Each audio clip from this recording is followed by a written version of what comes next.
السلام عليكم ورحمة الله وبركاته. الحمد لله نحمده ونستعينه ونستغفره ونعوذ بالله من شرور أنفسنا وسيئات أعمالنا. من يهده الله فلا مضل له ومن يضلل فلا هادي له. وأشهد أن لا إله إلا الله وحده لا شريك له وأشهد أن محمدا عبده ورسوله.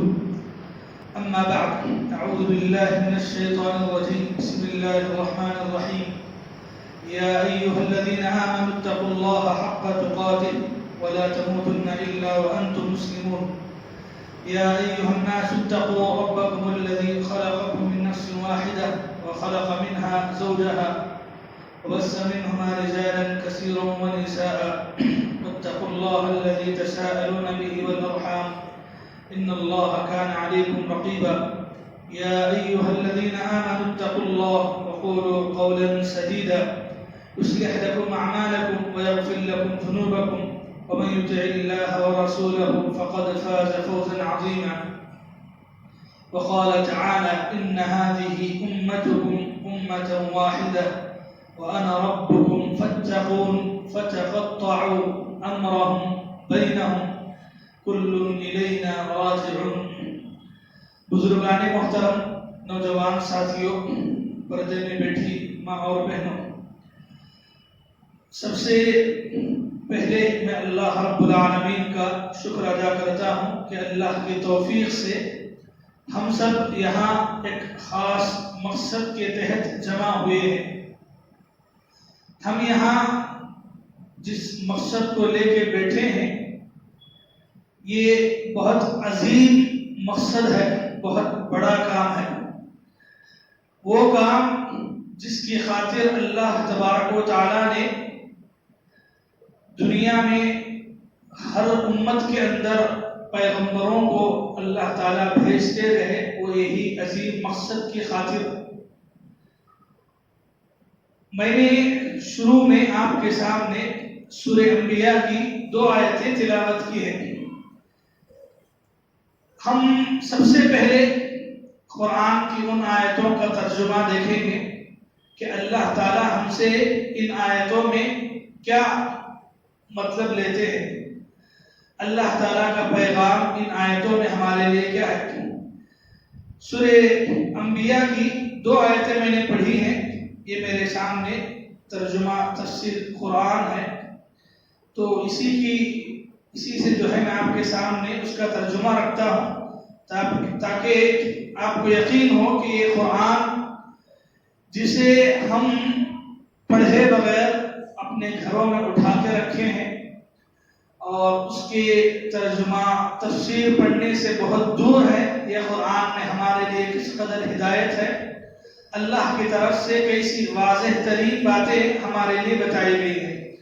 ترجمہ دیکھیے، اللہ فرماتے ہیں ان هذه امتکم امۃ واحدہ، یہ تمہاری امت ہے جو حقیقت میں ایک ہی امت ہے، اور میں تم سب کا رب ہوں اس لیے تم میری ہی عبادت کرو.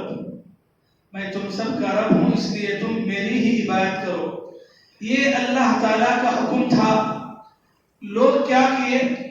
آگے اللہ نے فرمایا وَتَقَطَّعُوا أَمْرَهُمْ بَيْنَهُمْ، مگر لوگوں نے آپس میں اپنے دین میں فرقہ بندیاں پیدا کی. كُلٌّ إِلَيْنَا رَاجِعُونَ، لیکن سب کے سب ہماری ہی طرف لوٹنے والے ہیں. فَمَن يَعْمَلْ مِنَ الصَّالِحَاتِ، پھر جو بھی آدمی نیک عمل کرے، وَهُوَ مُؤْمِنٌ، اس حال میں کہ وہ ایمان والا ہو، فَلَا كُفْرَانَ لِسَعْيِهِ، تو اس کی کوشش کی ناقدری نہیں کی جائے گی. وَإِنَّا لَهُ كَاتِبُونَ، ہم تو اس کے لکھنے والے ہیں. قرآن کی یہ آیتیں بتاتی ہیں کہ اللہ تعالیٰ نے جو دین اس دنیا کے اندر پیغمبروں کے ذریعے سے، اللہ کی کتابوں کے ذریعے سے اس دنیا کے اندر نازل کیا، وہ ایک دم پیور دین تھا، صحیح دین تھا، ایسا دین جس پہ توحید کی بنیاد رکھی گئی. یہ مکمل طور پہ دین حنیف تھا. لوگوں نے اس بارے میں اختلاف کیا، لوگ اپنے اپنے طور پہ فرقہ بندیاں کر لیے، اور آج تک ہم اپنی زندگی کا مقصد بھلا کے بیٹھے ہیں۔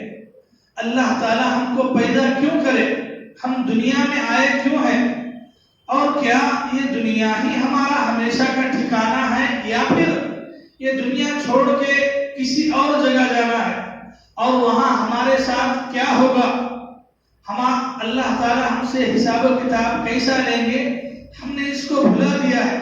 اور ایسی لاپرواہی کی زندگی آج انسان گزار رہا ہے۔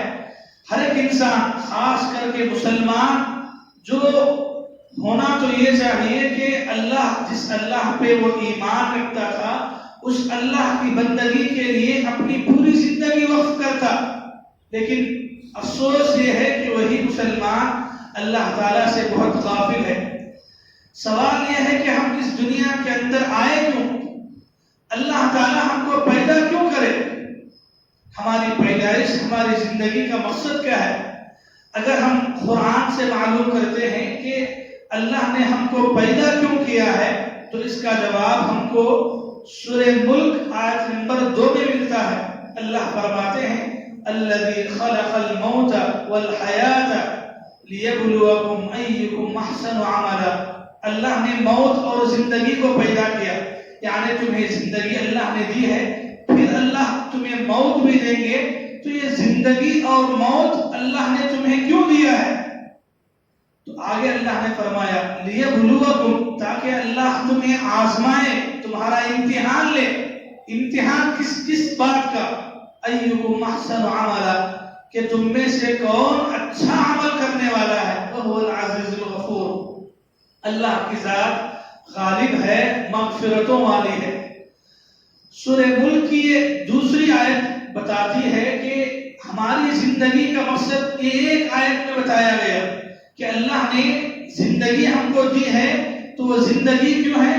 پوری زندگی اگر ایک لفظ میں کہیں تو وہ ہے آزمائش، امتحان۔ اسی امتحان کی خاطر اللہ تعالیٰ نے ہم کو پیدا کیا ہے۔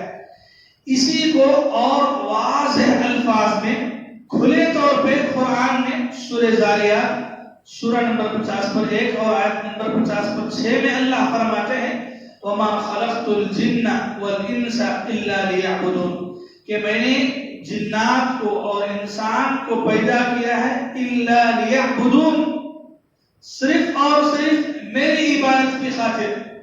تو یہ آیت کا چھوٹا حصہ ہے، مختصر آیت ہے، لیکن دنیا کی دو بڑی مخلوقات جنات اور انسان، یہ دونوں کو اللہ پیدا کیوں کیے؟ اللہ تعالیٰ صاف طور پہ بولے وَمَا خَلَقْتُ الْجِنَّ وَالْإِنسَ إِلَّا لِيَعْبُدُونَ، کہ میں نے جنات اور انسانوں کو صرف اور صرف اپنی عبادت کے لیے پیدا کیا ہے۔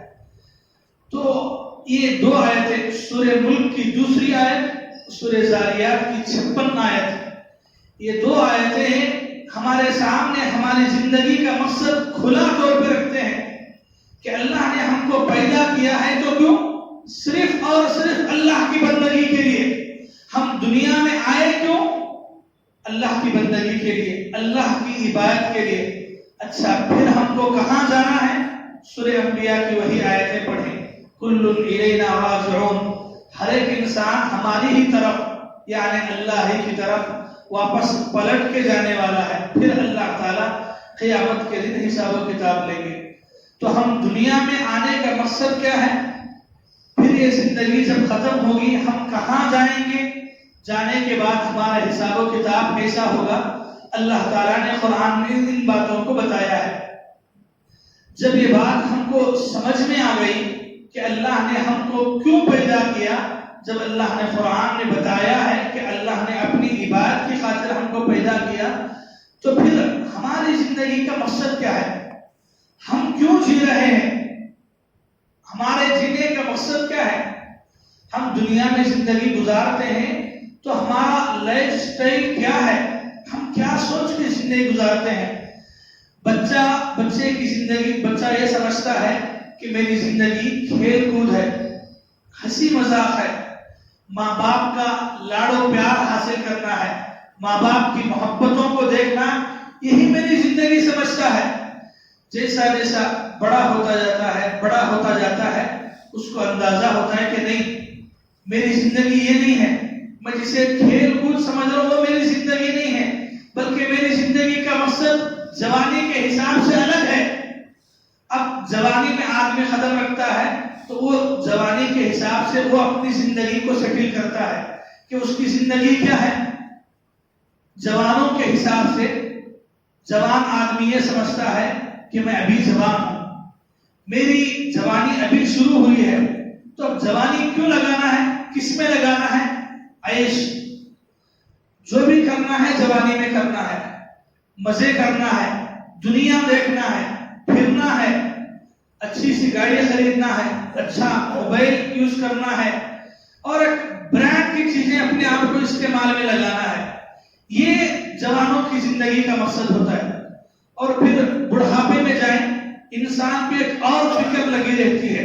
وہ فکر کیا ہے کہ میں دنیا سے جاتے جاتے اپنے بچوں کے لیے کیا چھوڑ کے جانا ہے. میں جانے کے بعد میرے بچوں کے لیے، بیٹوں کے لیے، پوتروں کے لیے، نواسوں کے لیے میں کیا کیا دے کے جانا ہے، میں ان کے لیے کتنا چھوڑنا ہے. انسان کی فکر یہ ہے. آپ بچپن سے لے کے جوانی، پھر جوانی کے بعد بڑھاپا دیکھیں، ایک ایک انسان کی زندگی کا مقصد یہ ہے. اور یہ پورا مقصد وہ ہے جو قرآن نے ہم کو نہیں بتایا. یہ مقصد، یہ گول ہم نے اپنے آپ میں سیٹ کیا ہوا ہے. ہمارے مقصد، ہماری زندگی کا ٹائم ٹیبل، ہماری زندگی کا شیڈول اتنا بیزی کہ اس پورے شیڈول کے اندر ہم نے موت کو نہیں لکھا ہے بھائی. ہماری زندگی کا جو شیڈول ہے یا ہماری بزنس کا جو، ہماری تجارت کا جو پروگرام ہے، ہم کیسی تجارت کریں گے، ہم کیسا بزنس کریں گے، ہماری کمائی کیا ہوگی، ہماری زمین خریدنے کا لیول کیا ہوگا، سال بسال، 2 سال میں، 5 سال میں، 10 سال میں گھر بنانے کا اندازہ کیا ہوگا. ہم ہر ایک سیٹ کرتے ہیں. ہمارے بچوں کو کیا پڑھانا ہے، آپ اپنے بچوں کو کیا پڑھائیں گے. بچوں کو اسکول کے بعد، کالج کے بعد بچے کی زندگی سیٹ کرنا ہے، شادی کرنا ہے، تو وہ کس حساب میں کرنا ہے، سب سیٹ کر رہے بھائی. یہ پورے شیڈول میں اگر آپ کی زندگی جو سانس کی بنیاد پہ چل رہی ہے، اگر وہ سانس رک گئی تو آپ جو زندہ ہیں وہ زندہ مردے میں بدل جائے گا. تو مطلب یہ کہ آپ 5 سال کا، 10 سال کا، 15 سال کا جو شیڈول بنائے ہوئے ہیں وہ 1 منٹ کے اندر وہی کا وہی ختم ہو جائے گا. 1 منٹ کے اندر آپ کیا کریں گے؟ آپ کیا کر سکتے ہیں؟ ہمارے پاس کوئی چارہ نہیں ہے اللہ کی طرف پلٹ کے آنے کا. اللہ ہم کو کب یاد آتا ہے؟ جب یاد آتا ہے. اللہ ہم کو اس وقت یاد نہیں آتا جب ہمارے ہاتھ پیر صحیح سلامت ہے، اللہ نے ہم کو صحت دی، اللہ نے ہم کو جوانی دی، تب اللہ ہم کو یاد نہیں آئے گا. اللہ ہم کو کب یاد آئے گا؟ جب زندگی میں پریشانیاں، مصیبتیں آ پڑتی ہیں، انسان رہتے رہتے خسارے میں، نقصان میں چلا جاتا ہے. انسان کی زندگی جو خوشی سے چل رہی ہے، ایک آیت اس کی زندگی کے اندر ادھر سے ادھر سے ٹینشن آ جاتے ہیں، تب اسے مسجد یاد آتی ہے، تب اسے اللہ یاد آتا ہے، تب اس کے ہاتھ اللہ کی طرف اڑتے ہیں. اور یہ ہم غیروں کی بات نہیں کر رہے ہیں. مسلمان کی زندگی کا مقصد کیسا ہو گیا ہے؟ میں کیا، میرے بچے کیا ہے، بس ہے. اللہ مجھے پیدا کیوں کرے؟ جو دین کا میں ماننے والا ہوں وہ دین لوگوں تک پہنچانا میری ذمہ داری ہے. میں دنیا کے اندر آیا تو میں اکیلا نہیں ہوں، میرا خاندان ہے، میری قوم ہے. میں اپنے لیے، اپنے خاندان کے لیے، اپنی قوم کی بھلائی کے لیے کیا کر رہا ہوں، یہ سوچنے والا ہے. میری قوم کدھر جا رہی ہے، مسلمان قوم کدھر بھٹک رہی ہے. ملک ہندوستان کے اندر حالات کس قدر نازک ہے. حالات اس قدر نازک ہونے کے باوجود ہم میں کا ہر آدمی اپنے آپ سے پوچھنا ہے کہ میں یہ حالات کو بدلنے کے لیے میں کیا کر رہا ہوں. اپنے آپ سے پوچھیں کہ میں اپنے گھر کے اندر دین کی باتیں کہاں تک بتا رہا ہوں، اپنی قوم کی فکر کہاں تک کر رہا ہوں. یہ میری قوم کے لوگ ہیں، یہ میری قوم کے نوجوان ہیں جن کو دن رات میں کیا کرنا ہے نہیں معلوم ہے. وہ راتوں کو کھیلوں میں، راتوں کو محلے کی گلیوں میں گزارتے ہیں، فونوں پہ گزارتے بھر جاگتے ہیں، آدھا دن سونے میں گزر جاتا ہے، باقی کا آدھا دن پھرنے میں، پڑھائی کے نام سے کالج میں، یونیورسٹیوں میں وہ بھاگتے ہیں ادھر سے ادھر، عشق عاشقی محبت بھگاؤ ادھر ادھر، سب زندگی ایسی کٹ رہی ہے۔ انسان کب سوچے گا کہ اللہ نے ہم کو پیدا کیوں کیا ہے؟ اللہ تعالیٰ نے میرے بھائیوں یہ دو پیغمبروں کو نے قرآن اٹھا کے آپ پڑھیں، اللہ تبارک و تعالیٰ نے سورہ انبیاء میں 25ویں آیت میں اللہ تعالیٰ نے فرمایا وَمَا أَرْسَلْنَا مِنْ قَبْلِكَ مِنْ رَسُولٍ، اے نبی، آخری نبی سے خطاب ہے، اے نبی ہم نے آپ سے پہلے جتنے رسول بھیجے ہیں، وَمَا أَرْسَلْنَا مِنْ قَبْلِكَ مِنْ رَسُولٍ، جتنے رسول ہم نے دنیا کے اندر بھیجے، إِلَّا نُوحِي إِلَيْهِ، ہم نے ہر ایک کی طرف اسی بات کی وحی کی، لا الہ الا انا فاعبدون، کہ میرے علاوہ یعنی اللہ کے علاوہ کوئی اور عبادت کے لائق نہیں ہے، فاعبدون، اس لیے تم میری ہی عبادت کرو۔ یہ ہماری زندگی کا سب سے بڑا جو مقصد ہے، یہ مقصد کے لیے اللہ نے ایک دو پیغمبروں کو نہیں، 1,24,000 پیغمبروں کو اللہ تعالیٰ اسی کام کے لیے بھیجے۔ قرآن کی کئی آیتیں ہیں، ابھی جو آیت میں پڑھا وہ سورہ نحل کی آیت، ایک اور آیت آپ کے سامنے رکھتا ہوں، سورہ نحل کی آیت نمبر 36، سورہ انبیاء کی 25ویں آیت کے ساتھ سورہ نحل کی 36ویں آیت پڑھیں، اللہ وہاں فرماتے ہیں وَلَقَدْ بَعَثْنَا فِي كُلِّ أُمَّةٍ رَسُولًا، ہم نے ہر امت کے اندر ایک رسول کو بھیجا، ہر امت کے اندر، ہر امت، حضرت آدم علیہ السلام سے لے کر یہ جو آخری امت ہے، ہر ایک امت میں ہم نے رسولوں کو بھیجا۔ کیوں دنیا میں رسول آئے؟ کیوں؟ ان اعبدوا اللہ، کہ لوگوں ایک اللہ کی عبادت کرو، واجتنبوا الطاغوت، اللہ کو چھوڑ کے لوگ جس جس کی عبادت کر رہے ہیں ان کو چھوڑ دو۔ ہر ایک رسول کا پیغام تھا۔ میرے بھائیوں، قرآن کے حساب سے دنیا میں آنے والا ہر ایک رسول یہ پیغام لے کر آیا کہ لوگوں اللہ کی عبادت کرو۔ سورہ اعراف 7ویں نمبر کا سورہ ہے، یہ سورہ کے اندر اللہ تعالیٰ کئی پیغمبروں کے ناموں کے ساتھ ان کی قوم کا بھی ذکر کرے۔ ایک بار قرآن اٹھا کے پڑھیں، 9ویں پارے کے اندر اللہ تعالیٰ ہر ایک پیغمبر کے ساتھ کیا باتیں کہتے ہیں۔ اللہ فرماتے ہیں وَلَقَدْ أَرْسَلْنَا نُوحًا إِلَىٰ قَوْمِهِ، ہم نے نوح علیہ السلام کو ان کی قوم کی طرف بھیجا۔ کیوں؟ نوح آ کے اپنے قوم میں کیا بولے؟ وَلَقَدْ أَرْسَلْنَا نُوحًا إِلَىٰ قَوْمِهِ أَنِ اعْبُدُوا اللَّهَ مَا لَكُم مِّنْ إِلَٰهٍ غَيْرُهُ، کہ لوگوں اللہ کی عبادت کرو، اس کے علاوہ کوئی عبادت کے لائق نہیں ہے۔ آگے اور پڑھتے جائیں، یہ رکوع ختم ہوتا ہے، دوسرا رکوع شروع ہوتا ہے، حضرت ہود علیہ السلام کا نام آیا۔ حضرت ہود علیہ السلام کو اللہ دنیا کی ایک اور قوم عاد کی طرف نبی بنا کے بھیجے، وہاں اللہ کیا بولے؟ وَإِلَىٰ عَادٍ أَخَاهُمْ هُودًا، کہ ہم نے ہود پیغمبر کو قوم عاد کی طرف بھیجا۔ کیوں؟ أَنِ اعْبُدُوا اللَّهَ، اللہ کی عبادت کرو، مَا لَكُم مِّنْ إِلَٰهٍ غَيْرُهُ، اللہ کے علاوہ کوئی اور عبادت کے لائق نہیں ہے۔ پھر آگے اور پڑھتے جاؤ، حضرت صالح علیہ السلام پیغمبر کا نام آیا، ان کی قوم تھی قوم سمود، اللہ ان کا نام بھی لیے، بولے وَإِلَىٰ ثَمُودَ أَخَاهُمْ صَالِحًا قَالَ يَا قَوْمِ اعْبُدُوا اللَّهَ مَا لَكُم مِّنْ إِلَٰهٍ غَيْرُهُ۔ یاد کرو اس وقت کو جب حضرت صالح علیہ السلام اپنی قوم سمود کے اندر نبی بنا کر کے بھیجے گئے، تو انہوں نے کہا قَالَ، انہوں نے کہا یا قوم، میری قوم کے لوگوں، اعبدوا اللہ، اللہ کی عبادت کرو، مَا لَكُم مِّنْ إِلَٰهٍ غَيْرُهُ، اس کے علاوہ کوئی اور عبادت کے لائق نہیں ہے۔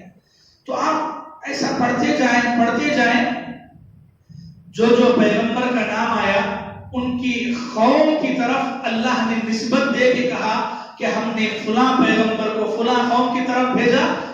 قوم الگ الگ ہے، پیغمبروں کے نام الگ الگ ہیں، لیکن سب کا پیغام کیا ہے؟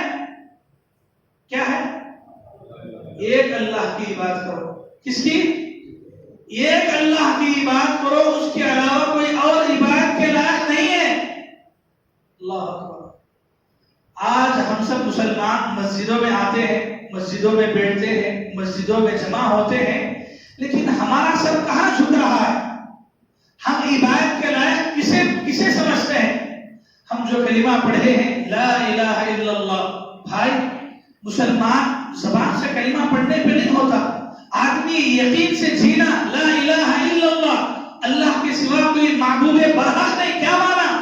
اللہ کے سوا کوئی بھی عبادت کے لائق نہیں ہے، آپ جسے بھی عبادت سمجھتے ہیں وہ عبادت اللہ کے لیے ہونا چاہیے، یہی توحید ہے۔ اور اسی توحید کی خاطر اللہ نے دنیا میں پیغمبروں کو بھیجا۔ توحید کیا ہے بھائی؟ اگر ہم موٹے حساب سے سمجھنا چاہیں، توحید یہ ہے اللہ کو ایک ماننا۔ کس میں؟ ربوبیت میں۔ ربوبیت کا معنی کیا ہے؟ اللہ تعالیٰ نے ہی اس پوری کائنات کو پیدا کیا ہے، اللہ تعالیٰ ہی خالق ہے، اللہ خالق ہے، پوری دنیا کو پیدا کی ہے، ہر چیز کا خالق اللہ ہے۔ اللہ تعالیٰ مالک ہے، مالک اللہ تعالیٰ کے ہاتھ میں بادشاہت ہے۔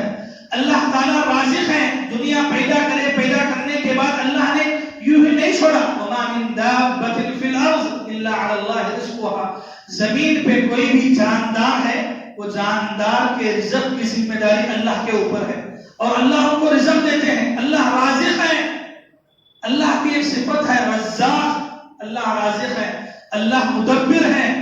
توحید کیا ہے؟ توحید ربوبیت، یعنی اللہ کو ایک ماننا۔ کس حساب سے؟ اللہ خالق ہے، ایک ہے، اللہ مالک ہے، وہ مالک، ملکیت، بادشاہت صرف اور صرف اللہ کے لیے ہے۔ اللہ رازق ہے، رزق دینے والے اکیلے اللہ ہیں، اللہ کے علاوہ کوئی اور ہمارے رزق کا مالک نہیں ہے۔ یہ ایمان اللہ کی ذات پہ ہو۔ توحید کیا ہے؟ اس کے بعد کا آگے کا مرحلہ توحید الوہیت، یعنی اللہ کو اکیلا ماننا۔ کس میں؟ اللہ کی عبادت میں۔ عبادت بولے تو کیا؟ ہر وہ کام جسے آپ عبادت سمجھتے ہیں وہ اللہ کے لیے کرنا ہے۔ نماز ایک عبادت ہے، اللہ کے لیے کرنا ہے۔ نماز میں آپ جو بھی حرکت کر رہے ہیں وہ بھی اللہ کے لیے ہونا۔ رکوع، سجدہ، سر جھکانا کیا ہے؟ یہ ایک عبادت ہے۔ یہ عبادت کس کے لیے ہونا چاہیے؟ اللہ کے لیے ہونا چاہیے۔ سجدہ کیا ہے بھائیو؟ سر، ہم جو سر جھکاتے ہیں، سر کو زمین سے لگاتے ہیں، یہ ہم کس نام سے لگاتے ہیں؟ اللہ اکبر کے نام سے، کہ یہ سر کا مالک ایک اللہ ہے، تو سر جھکنا بھی اللہ ہی کے لیے ہے۔ جو بھی بات ہے، دعا ہے، دعا مانگنا، نظر و نیاز ہے، توکل ہے، بھروسہ ہے، قربانی ہے، رکوع ہے، سجدہ ہے، جسے بھی آپ عبادت کا نام دیتے وہ عبادت اللہ کے لیے ہونا چاہیے۔ یہی توحید ہے، اور اسی کے لیے اللہ نے ہم کو پیدا کیا ہے۔ یہی توحید ہے، اور یہی خالص توحید ہے، خالص توحید۔ جب تک آپ کی پوری عبادت اللہ کے لیے نہیں ہوتی، آپ اللہ کو دنیا کا خالق مان بھی لیں، اگر آپ کی عبادت اللہ کے لیے نہیں ہے تو پھر آپ مسلمان کہلانے کے قابل نہیں ہیں۔ قرآن پڑھے جی، قرآن کے اندر میں چند آیتیں پڑھتا ہوں ترجمے کے ساتھ۔ 20واں پارہ شروع ہوا، اللہ تعالیٰ نے قرآن کے اندر چند سوالات کیے، شروع سے لے کے 20واں پارہ شروع ہوتا ہے سورہ نمل سے، آیت نمبر 60 سے۔ اللہ تعالیٰ نے کئی سوالات کیے لوگوں سے۔ کیسے سوالات؟ اللہ تعالیٰ نے فرمایا امن خلق السماوات والارض وانزل لكم من السماء ماء امن جعل الارض قرارا وجعل خلالها انہارا، کہ وہ کون ہے جس نے زمین کو قرارگاہ بنایا، اس کے درمیان نہریں جاری کی اور اس کے لیے پہاڑ بنائے۔ پھر آگے اللہ سوال کرتے ہیں وہ کون ہے جو ایک مجبور کی پکار کو سنتا ہے، جب وہ دعا کرتا ہے تو اس کی دعا کو قبول کرنے والا کون ہے؟ وہ کون ہے جو تمہیں خشکی اور تری میں، تاریکیوں میں راستے دکھاتا ہے؟ یہ سارے سوال کرنے کے بعد اللہ نے پوچھا اِلَٰهٌ مَعَ اللَّهِ، کیا اللہ کے سوا یہ کام کرنے والا کوئی اور ہے؟ تو مشرک لوگ بھی یہی جواب دیتے تھے وَلَئِن سَأَلْتَهُم مَّنْ خَلَقَ السَّمَاوَاتِ وَالْأَرْضِ لَيَقُولُنَّ اللَّهُ، اے نبی آپ یہ مشرکوں سے پوچھو کہ یہ آسمان کو، یہ زمین کو کس نے پیدا کیا، تو یہ مشرک لوگ بھی یہی کہیں گے لَيَقُولُنَّ اللَّهُ، اللہ پیدا کرے۔ کون پیدا کرے؟ یہ جواب کس کا ہے؟ کس کا؟ مشرک لوگ بھی یہی جواب دیتے ہیں کہ اللہ پیدا کرے، لیکن جب ان سے کہا جاتا کہ جب اللہ ہی پیدا کرے تو اسی اللہ کی عبادت کرو، اسی اللہ کے سامنے اپنا سر جھکاؤ، نہیں جھکاتے۔ میرے بھائیوں، قرآن میں اللہ تعالیٰ مشرکین کی حالت بیان کی، فَإِذَا رَكِبُوا فِي الْفُلْكِ دَعَوُا اللَّهَ۔ ہم کیا سمجھتے یہ مکے کے ابو جہل، ابو لہب اللہ کا انکار کرتے تھے؟ نہیں جی، وہ اللہ کو اس بات میں مانتے تھے کہ اللہ نے دنیا کو پیدا کیا ہے، اللہ دنیا چلا رہے، مانتے تھے، لیکن مسئلہ کس کا تھا؟ مسئلہ اس بات کا تھا کہ عبادت اللہ کی نہیں کرتے تھے، اکیلے اللہ کی عبادت نہیں کرتے تھے، ہرگز نہیں کرتے تھے۔ عبادت کس کی کرتے تھے؟ آگے آپ دیکھیں قرآن کے اندر 14ویں پارے میں ایک سورہ شروع ہوتا ہے، سورۃ النحل۔ کون سا سورہ ہے؟ سورہ نحل۔ سورہ نحل کے اندر شروع میں اگر آپ پڑھیں گے تو اللہ کے نبی صلی اللہ علیہ وسلم کے ذریعے سے بعض باتیں عام انداز میں وہاں بیان کی گئی۔ وہاں اللہ تعالیٰ نے کیا فرمایا؟ خلق السماوات والارض بالحق۔ اللہ تعالیٰ نے آسمان اور زمین کو حق کے ساتھ پیدا کیا ہے، حق کے ساتھ اللہ تعالیٰ نے پیدا کیا۔ لیکن انسان بھٹکنا شروع ہوا۔ کیسا بھٹکنا شروع ہوا؟ قرآن کی آیتوں کا ترجمہ سنیے۔ آگے کی ایک اور سورہ ہے، سورہ صاد، وہاں کافروں کا ذکر ہوا۔ میں ترجمہ پڑھتا ہوں، قرآن کا سنیے۔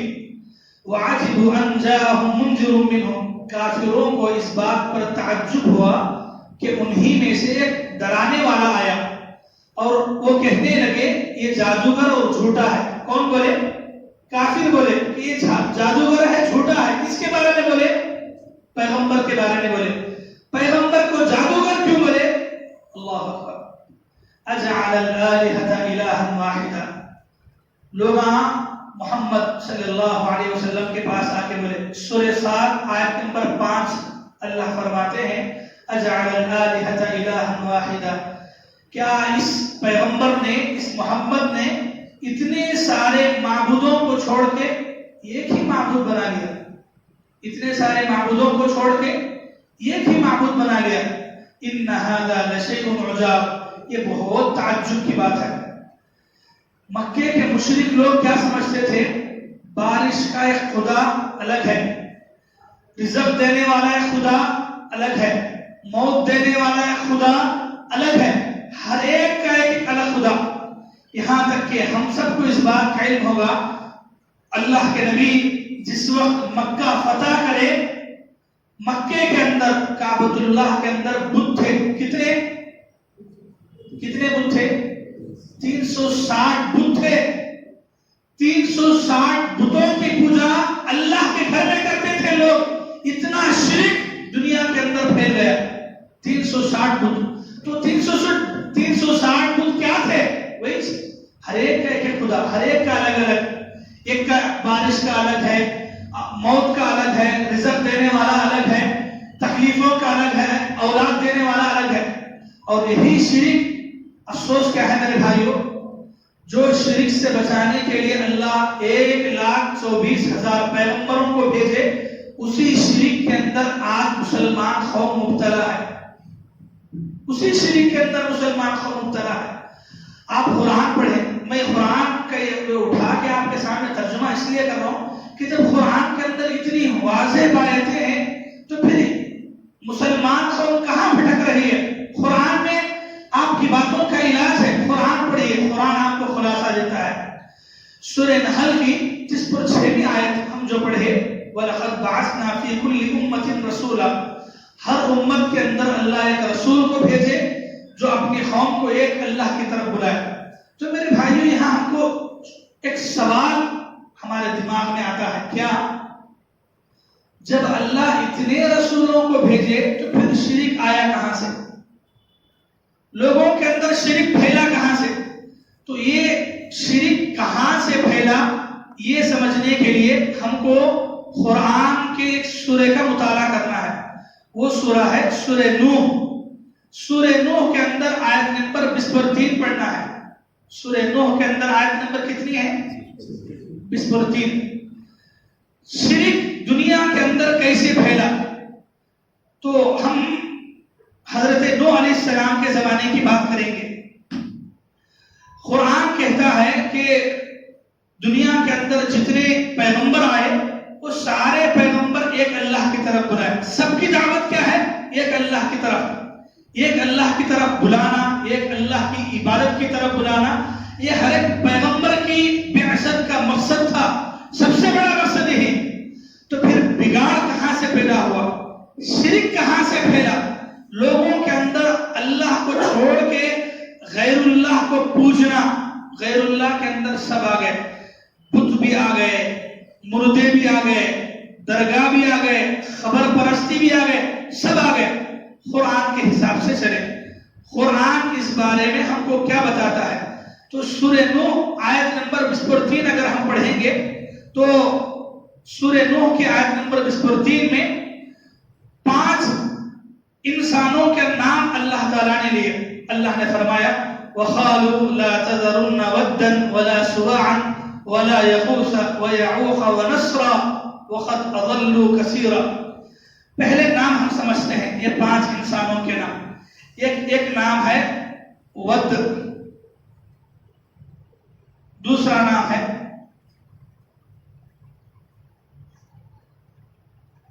سوا، تیسرا نام ہے یغوث، چوتھا نام ہے یعوق، پانچواں نام ہے نصر۔ یہ قرآن میں اللہ تعالیٰ نے یہ سورہ کے اندر یہ 5 نام لیے۔ یہ نام ہے، انسانوں کے نام ہے، کسی اور کے نہیں، انسانوں کے نام۔ ود، سوا، یغوث، یعوق، نصر۔ یہ کون لوگ ہیں؟ حضرت نوح علیہ السلام کی زمانے کے نیک لوگ ہیں، نیک اللہ والے لوگ ہیں، اپنی زندگی کے اندر بہت پابند تھے، اللہ والے تھے، نیک تھے۔ ان کی نیکی کا چرچا قوم کے اندر پھیلا، بہت مشہور ہوئے یہ 5 لوگ۔ جب یہ لوگ مر گئے، انتقال ہو گئے، تو شیطان نے لوگوں کے دلوں میں ایک خیال، ایک وسوسہ پیدا کیا۔ کیا وسوسہ؟ جب یہ 5 لوگ مر گئے تو شیطان نے لوگوں کے دلوں میں خیال ڈالا کہ بھائی یہ 5 لوگ تو بہت نیک لوگ تھے، بہت نیک لوگ تھے، اللہ والے تھے، مر گئے تو ان کو ایسے ہی نہیں چھوڑنا ہے، بلکہ ان کا مجسمہ بنانا ہے، ان کی تصویر بنانا ہے، ان کی تصویر بنانا۔ کیسی تصویر؟ مجسمہ کسے بولتے ہیں؟ ڈھانچہ۔ جیسے پتھر تراش کے رکھتے ہیں ہمارے پاس گھوڑیاں، ہندوواں پتھر تراش کے، پتھر میں بت کو بنا کے، تو ویسا کیا کرے؟ انہوں انسانہ ہے۔ کون ہے انہوں؟ کوسی قوم کے؟ نوح علیہ السلام کی قوم کے۔ انہوں انسانہ ہے۔ ان کے مرنے کے بعد شیطان ان کے خاندان والوں میں، ان کے چاہنے والوں میں، ان کی قوم کے لوگوں کے اندر کیا وسوسہ پیدا کیا؟ یہ مر گئے ہیں، اگر ان کو چھوڑ دیں گے تو لوگ بھول جائیں گے، تو اس لیے کیا کرنا ہے؟ ایک مجسمہ بنانا ہے، ان کی ایک فوٹو، ایک اسٹیچو بنانا ہے، ان کا ایک تصویر بنانا ہے۔ بنا کے کہاں لگانا ہے؟ اپنے گھروں میں لگاؤ، جہاں جہاں یہ بیٹھتے تھے، جہاں جہاں گاؤں کے اندر جس کونے میں، جس چوترے پہ، جس محلے میں یہ بیٹھتے تھے وہاں لگانا ہے۔ کیوں لگانا؟ شیطان انسان کو گمراہ کرتا ہے، گناہ کا خیال بھی شیطان انسان کے اندر لاتا ہے، بڑی اچھی سوچ کے ذریعے سے لاتا ہے، بہت اچھی سوچ کے ذریعے سے۔ کیا سوچ؟ بولا کہ ان کی تصویر، ان کا مجسمہ بناؤ تاکہ ان کو دیکھ کے اللہ بھی تم کو یاد آئے، ان کو دیکھو تو اللہ یاد آنا، تمہیں نہیں بھولنا کہ یہ لوگ اتنے اللہ والے تھے، اتنے نیک لوگ تھے۔ اگر ان کو لگا ان کے فوٹو، ان کا مجسمہ اپنے گھر میں، ان کی بیٹھنے کی جگہوں میں تم لگائیں گے تو بار بار تم کو یاد آئے گی تو فرق کیا پڑے گا؟ تم کو اللہ یاد آئے گا۔ تو اس واسطے تصویر بنائے، مجسمہ بنائے۔ خبروں میں ان کو دفن کرنے کے بعد ان کے پاس مجاور بن کے بیٹھ گئے. مجاور یعنی خبر کے بازو میں ہمیشہ بیٹھ کے رہنے والا. آہستہ آہستہ شروع ہوتے گئے. تو ہم کو یہاں سمجھنا کیا ہے, شیطان ان 5 لوگوں کے بارے میں پہلا خیال دل کے اندر جو پیدا کیا وہ ہے تصویر. کیا چیز؟ تصویر مجسمہ, یعنی مرے ہوئے انسانوں کی شکل بنانا, ایک فوٹو میں, ایک بینر کے طور پہ, ایک مجسمے کے طور پہ اپنے گھر میں لٹکانا. اور وہ گھر میں کیوں لٹکانا ہے؟ ان کو دیکھ کے اللہ کو یاد کرنا ہے. یہ لوگ نیک تھے, ان کو دیکھ کے اللہ کو یاد کرنا ہے. اچھا, یہ خیال شیطان ان کے بعد والے, ان کی جو قوم کے لوگ تھے ان کے دلوں میں یہ خیال ڈالا. ٹھیک, وہ لوگ مر گئے. وہ لوگ مرنے کے بعد دوسری نسل آئی. دوسری نسل والوں کے دل میں شیطان یہ خیال ڈالا کہ تم سے پہلے جو لوگ ان کی تصویریں اپنے گھروں میں رکھ لیے ہیں, وہ ایسا ہی نہیں رکھ لیے, بلکہ وہ ان کے سامنے سجدہ کرتے تھے, ان کے سامنے جھکتے تھے, ان کی عبادت کرتے تھے. مشکل ہے تو ان کے سامنے جا کے ہاتھ اٹھا کے دعا مانگتے تھے. تو اس لیے تم بھی کیا کرو, تم بھی وہی کرو. شیطان دوسرا خیال کیا ڈالا ہے ان کے دل کے اندر؟ کیا ہے؟ عبادت. یہ لوگ 5 لوگ مر گئے تو شیطان ان کے ذریعے سے پہلی نسل کے اندر کیا فتنہ پیدا کیا؟ صرف تصویر. آپ یہ بات یہاں سمجھیے کہ یہ نسل, یہ قوم کے اندر یہ لوگوں میں عبادت کا تصور نہیں تھا. انہوں نے تصویر بنائے, مجسمہ بنائے, وہ بت بنائے, وہ پتھر بنائے, وہ ان کے سامنے جھکنے کے لیے نہیں تھا, ان کی عبادت کرنے کے لیے نہیں تھا. صرف کیوں تھا؟ کیوں جی؟ یاد کے واسطے. ان کی یاد آتی ہے, انہوں جیسا نیک کام کرتے تھے ہمیں بھی ویسا ہی نیک کام کرنا. لیکن جب یہ نسل ختم ہو گئی, مر گئے پورے, تو بعد میں آنے والی نسل میں کیا خیال ڈالا کہ ان کے پاس تصویر تھی تو کیوں تھی؟ وہ ان کی عبادت کرتے تھے, اس کے واسطے تصویر رکھ لیے. تو اس لیے یہ لوگ کیا کریں, بعد کی نسل کے لوگ عبادت کرنا شروع کر دیے. یہ پورا قرآن کے اندر, قرآن میں سورہ نوح آیت نمبر 33 میں آپ یہ 5 نام لگاتار قرآن میں آئے. اور یہ باتوں قرآن کی یہ آیت کو رکھ کے جو میں باتیں بتایا آپ کو یہ قوم کے بارے میں, پھر ان کی یہ جو حالت ہوئی, یہ آپ تفسیر پڑھیں گے تو معلوم ہوگا. قرآن کی اس آیت کی تفسیر میں حضرت عبداللہ بن عباس رضی اللہ عنہما یہ پوری حدیث اللہ کے نبی سے بیان کی ہے. دلیل صحیح بخاری حدیث نمبر جو صحیح بخاری کی اس روایت میں جو دلیل ذکر کی گئی ہے وہ ہے 4920 حدیث نمبر آپ اٹھا کے پڑھیں گے. حضرت عبداللہ بن عباس حدیث بیان کرنے والے ہیں. اللہ کے نبی یہی حالت بیان کرے نوح علیہ السلام کی قوم کے لوگوں کے بارے میں. ٹھیک ہے میرے بھائی, سمجھ میں آیا؟ ہاں, تو یہاں تھوڑا رکیے اور اپنے دماغوں میں یہ بات بٹھانے کی کوشش کیجیے کہ اللہ تعالیٰ انسانوں کی ہدایت کے لیے رسولوں کو بھیجتے گئے. کتابوں کی ضرورت پڑے گی, کتابوں کو بھیجتے گئے. تو صرف پیغمبر, جتنے پیغمبر دنیا میں آئے سب کی دعوت کیا تھی؟ ایک اللہ کو مانو. لیکن بگاڑ کہاں سے شروع ہوا؟ یہاں سے, نوح علیہ السلام کی قوم سے. بعد میں پھر اللہ تعالیٰ نے حضرت نوح علیہ السلام کو رسول بنا کے ان کی طرف بھیجا. حضرت نوح علیہ السلام نصیحت, ان کا نام لے کے نصیحت کرے کہ ان سے بچو, وہ بھی تم جیسے انسان تھے. اور یہی شرک پھیلتا تعجب ہوتا ہے کہ یہ نوح علیہ السلام کے زمانے کی بات نہیں کر رہے ہیں. مکے کے اندر اللہ کے نبی صلی اللہ علیہ وسلم کی بعثت, یعنی اللہ کے نبی کو نبی بنائے جانے سے پہلے بھی مکے کے بہت سارے قبیلے ان کی پوجا کرتے تھے, ان کی عبادت کرتے تھے اور ان کو خدا کا درجہ دے کے رکھے تھے. کون لوگ؟ مکے کے مشرک لوگ. یہ ہے کس زمانے کے لوگ؟ نوح علیہ السلام کے زمانے کے لوگ. لیکن وہ جو شرک چلتا گیا پھیلتے پھیلتے پھیلتے اللہ کے نبی صلی اللہ علیہ وسلم کے زمانے تک بھی عرب کے اندر لوگ ان 5 بتوں کی پوجا کرتے تھے. دلیل کے لیے وہی حدیث میں آپ وہ حدیث پوری لمبی ہے تو اس میں آپ کو ایک ساتھ پوری حدیث مل جائے گی. حدیث نمبر 4920 میں صحیح بخاری کی.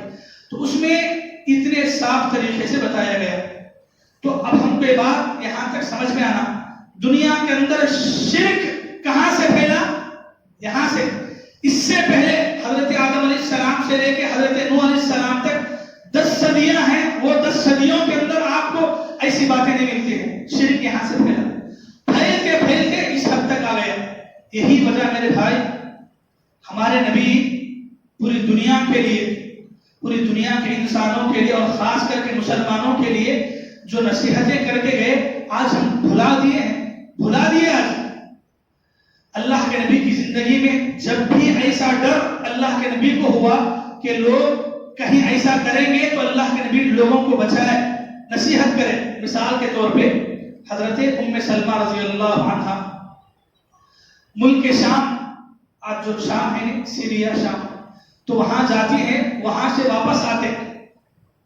واپس آنے کے بعد مدینے میں اللہ کے نبی سے ملاقات ہوتی ہے. اللہ کے نبی سے کہتی ہیں حضرت ام سلمہ رضی اللہ عنہا کہ اے اللہ کے نبی ہم ملک شام کے اندر حبشہ میں جا کے دیکھے عیسائیوں کے جو عبادت خانے ہیں وہ عبادت خانوں کے اندر مورتیاں ہیں. کیا ہیں؟ مورتیاں ہیں اور لوگ ان کی پوجا کر رہے ہیں، ان کی عبادت کر رہے ہیں. تو اللہ کے نبی صلی اللہ علیہ وسلم اس وقت کیا بولے معلوم؟ سیم یہی پیٹرن جو نوح علیہ السلام کے زمانے میں پیش آیا. اللہ کے نبی بولے ام سلمہ رضی اللہ عنہا سے اے ام سلمہ کیا تمہیں معلوم ہے اولئک قوم، یہ ایسی قوم ہے اذا مات فیہم رجل صالح، جب اس قوم کا کوئی نیک آدمی مر جاتا، انتقال ہو جاتا، بنوا علی قبرہ مسجدا، اس کی قبر پہ مسجد بنا لیتے اور اس کی پوجا کرنا شروع کر دیتے. اور ایسے ہی امت کے اندر بت پرستی، خبر پرستی، مزار پرستی، مردوں کو پوجنا شروع ہو گیا. میرے بھائیوں قرآن ہمارے لیے ایک اللہ کا ایک کھلا ہوا پیغام ہے، صاف پیغام ہے. ایسا پیغام ہے جس قرآن کی آیتوں کے آنے کے بعد ہمارے دماغ میں کوئی اور سوال نہیں آنا چاہیے. جب قرآن کی آیتیں ہمارے سامنے آ گئی تو بس آ گئی اور اس کے علاوہ ہمیں کسی اور طرف نہیں جانا چاہیے. تو یہاں تک ہم کو جو بات سمجھ میں آتی ہے وہ یہ کہ دنیا کے اندر شرک بولنے کا ایسا پھیلا اور جب پھیلتے گیا اور آج ہم دیکھ رہے ہیں مسلمان ہے لیکن وہ مسجد میں بھی آ کے اللہ کی عبادت کر رہا ہے، ضرورت پڑنے پہ جا کے درگاہ پہ خبروں پہ جا کے سر بھی جھکا رہا ہے.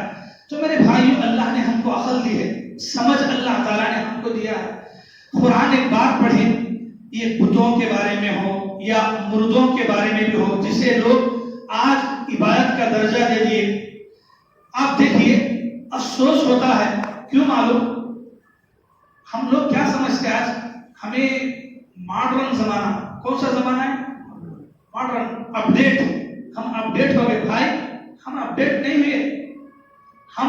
ہمارے اندر مسلمانوں کے اندر وہی جہالت ہے جو جہالت نوح علیہ السلام کے زمانے میں تھی. نیک آدمی مر گیا تو کیا کرے؟ تصویر بنا لیے، خبر کے پاس مجاور بن کے بیٹھ گئے. آج بھی جتنے درگاہ ہیں، جتنے مزار ہیں، جتنے خبریں ہیں، وہاں جو لوگ درگاہ مزار بنا کے پوجا کر رہے ہیں یا عبادت کر رہے ہیں، طواف کر رہے ہیں، سجدے کر رہے ہیں، قربانی کر رہے ہیں، نذر و نیاز کر رہے ہیں، ان کی سوچ کیا ہے؟ جی مراد آدمی کیسا تھا؟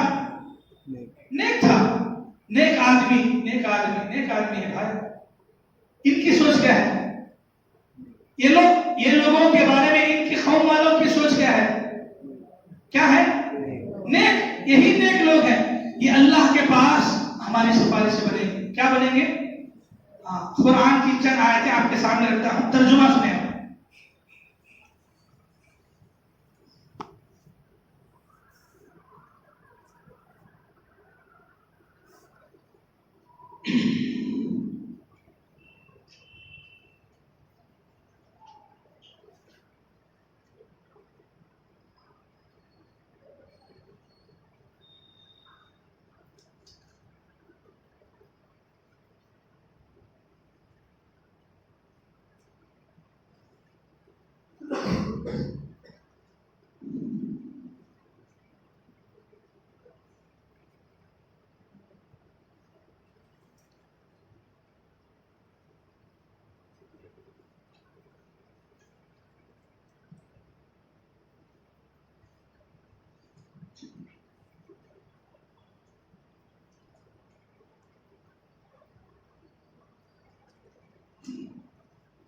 ترجمہ سنیے قرآن مجید کا. قرآن میں سورہ فاتر ہے، سورہ نمبر 25 ہے، آیت نمبر 13 سے پڑھتے جائیں، 13-14. یہ دو آیتیں جو بھی مسلمان سمجھے گا وہ اپنی زندگی میں کبھی اللہ کو چھوڑ کے کسی اور سے مانگنا، کوئی اور ہماری مشکلوں کو دور کر سکتا ہے، یہ سوچ اپنی زندگی میں کبھی لائے گا نہیں. اور ایک حساب سے کہیں تو آج کا ہمارا جو درس ہے بیان، اس کا خلاصہ نچوڑ یہ آیتوں میں ہے. اللہ کیا فرماتے ہیں سنیے. ذالکم اللہ ربکم لہ الملک، یہی اللہ ہے تم سب کا پالنے والا. اللہ ہے تم سب کا پالنے والا، اسی کی سلطنت ہے. والذین تدعون من دونہ، جنہیں تم اللہ کے سوا دوسروں کو پکار رہے ہو، وہ کھجور کی گٹلی کے چھلکے کے بھی مالک نہیں. اللہ کو چھوڑ کے لوگ دنیا میں جن کی عبادت کرتے، جن کو پوجتے ہیں، جن سے مانگتے ہیں، یہ سمجھتے کہ یہ اولاد دینے والے ہیں، یہ ہماری بلائیں ٹالنے والے ہیں، یہ مشکلوں کو دور کرنے والے ہیں. قرآن میں اللہ کیا بولے؟ اللہ کو چھوڑ کے جن کو تم پکارتے ہو ان کے بس میں کیا نہیں ہے؟ کھجور کی گٹلی کے چھلکے کے بھی مالک نہیں ہے. کھجور بھی نہیں، کھجور کی گٹلی بھی نہیں، گٹلی کے اوپر کا چھلکا. کھجور گٹلی کے بیچ میں باریک پردہ رہتا ہے سفید سا، اسے بولتے کھجور کی گٹلی کا چھلکا، پردہ. اللہ بولے وہ اس کے بھی مالک نہیں ہے، اتنا بھی پیدا نہیں کر سکتے. پھر آگے اللہ کتنی پیاری نصیحت کرے. سنو میرے مسلمان بھائیو، ہمیں قرآن نہیں پڑھنے کی وجہ سے، قرآن کا ترجمہ نہیں سمجھنے کی وجہ سے آج ہماری مسلمان قوم کا کیا حال ہے. افسوس ہوتا ہے کہ آج قرآن سے دور ہو کے ہم اللہ سے کتنا دور ہو رہے ہیں. اللہ کتنی پیاری نصیحتیں ہمارے لیے کی، لیکن ہم کدھر بھٹک رہے ہیں. اللہ فرماتے ہیں ان تدعوہم لا يسمعوا دعاءکم، کہ لوگوں اگر تم انہیں پکارو گے، کن کو؟ ان کو یا ان جیسے لوگوں کو، مردوں کو، کن کو بھی، پر اللہ کو چھوڑ کے کسی کو بھی پکارو، وہ کوئی بھی ہو سکتا ہے، چاہے اللہ کا کتنا بڑا ولی کیوں نہ ہو، فرشتہ کیوں نہ ہو، پیغمبر کیوں نہ ہو، بزرگ کیوں نہ ہو، پیر کیوں نہ ہو، کوئی بھی کیوں نہ ہو. اللہ کیا بولے؟ اللہ کو چھوڑ کے کس کو بھی، وہ کوئی بھی ہو سکتا ہے. تو اللہ کیا فرماتے ہیں؟ اگر تم انہیں پکارو گے تو وہ تمہاری پکار سنتے ہی نہیں. کیا بولے؟ ذرا زور سے بولو. اگر تمہیں ان کو پکاریں گے، ان سے جا کے دعائیں مانگیں گے تو تمہاری پکار سن نہیں سکتے بولے. پھر آگے اللہ کیا بولے؟ وَلَوْ سَمِعُوا مَا اسْتَجَابُوا لَكُمْ، اور اگر بالفرض یعنی مان لیں کہ وہ تمہاری بات سن سکتے ہیں، اگر مانے نہیں سنتے، تھوڑی دیر کے لیے سمجھے کہ تمہاری بات سن سکتے ہوں گے، تو آگے اللہ بولے مَا اسْتَجَابُوا لَكُمْ، تمہاری پکار کا جواب دینے کی طاقت ان میں نہیں ہے. تمہاری پکار کا جواب دینے کی ان میں طاقت نہیں ہے. اتنا ہی نہیں، پھر آگے اللہ کیا بولے؟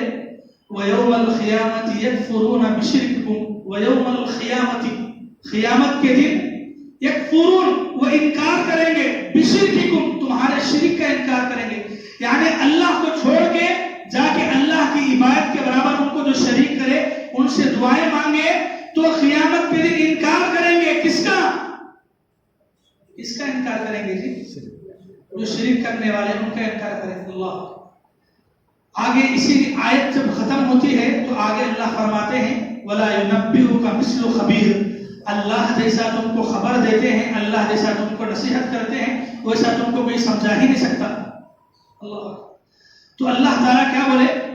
تین باتیں یہاں سمجھو. اللہ بولے اللہ کو چھوڑ کے جن کو تم پکارتے ہو وہ تمہاری پکار سن نہیں سکتے. دوسری بات کیا بولے؟ اگر سن بھی لیں گے، یعنی اللہ اگر ان کو سننے کی طاقت دیا، وہ سنیں گے بھی، تو دوسرا سٹیپ کیا ہے؟ وہ تمہاری پکار کا جواب نہیں دیں گے. یعنی تم جو دعا، آرزو، منت ان سے لگا کے بیٹھے ہو وہ پورا کر سکتے ہیں. قرآن بولتا ہے. کون بول رہے ہیں بات؟ کہاں ہے؟ قرآن میں اللہ بولتے تمہاری پکار کا جواب بھی نہیں دیں گے.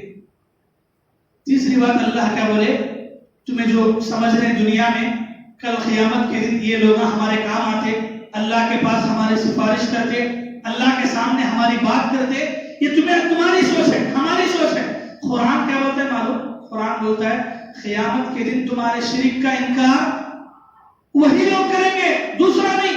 وہی لوگ کریں گے کہ اللہ ہم تو ان کو نہیں بولے اسے کام نہ کرو بول کے, یہ لوگ کریں تو ان کو پکڑ, ان کو جہنم میں ڈال. ہم کبھی بولے نہیں, وہ مردہ بولا آپ کو کبھی نہیں بولا.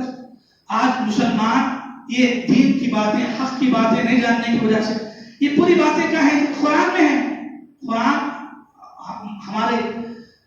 ہم کو اتنی فرصت نہیں ہے کہ قرآن کھول کے اس کا ترجمہ سمجھیں. اللہ ہمارے سے کیا بولتی ہے, کیا بولنا چاہتی ہے, ہم سمجھیں نہیں.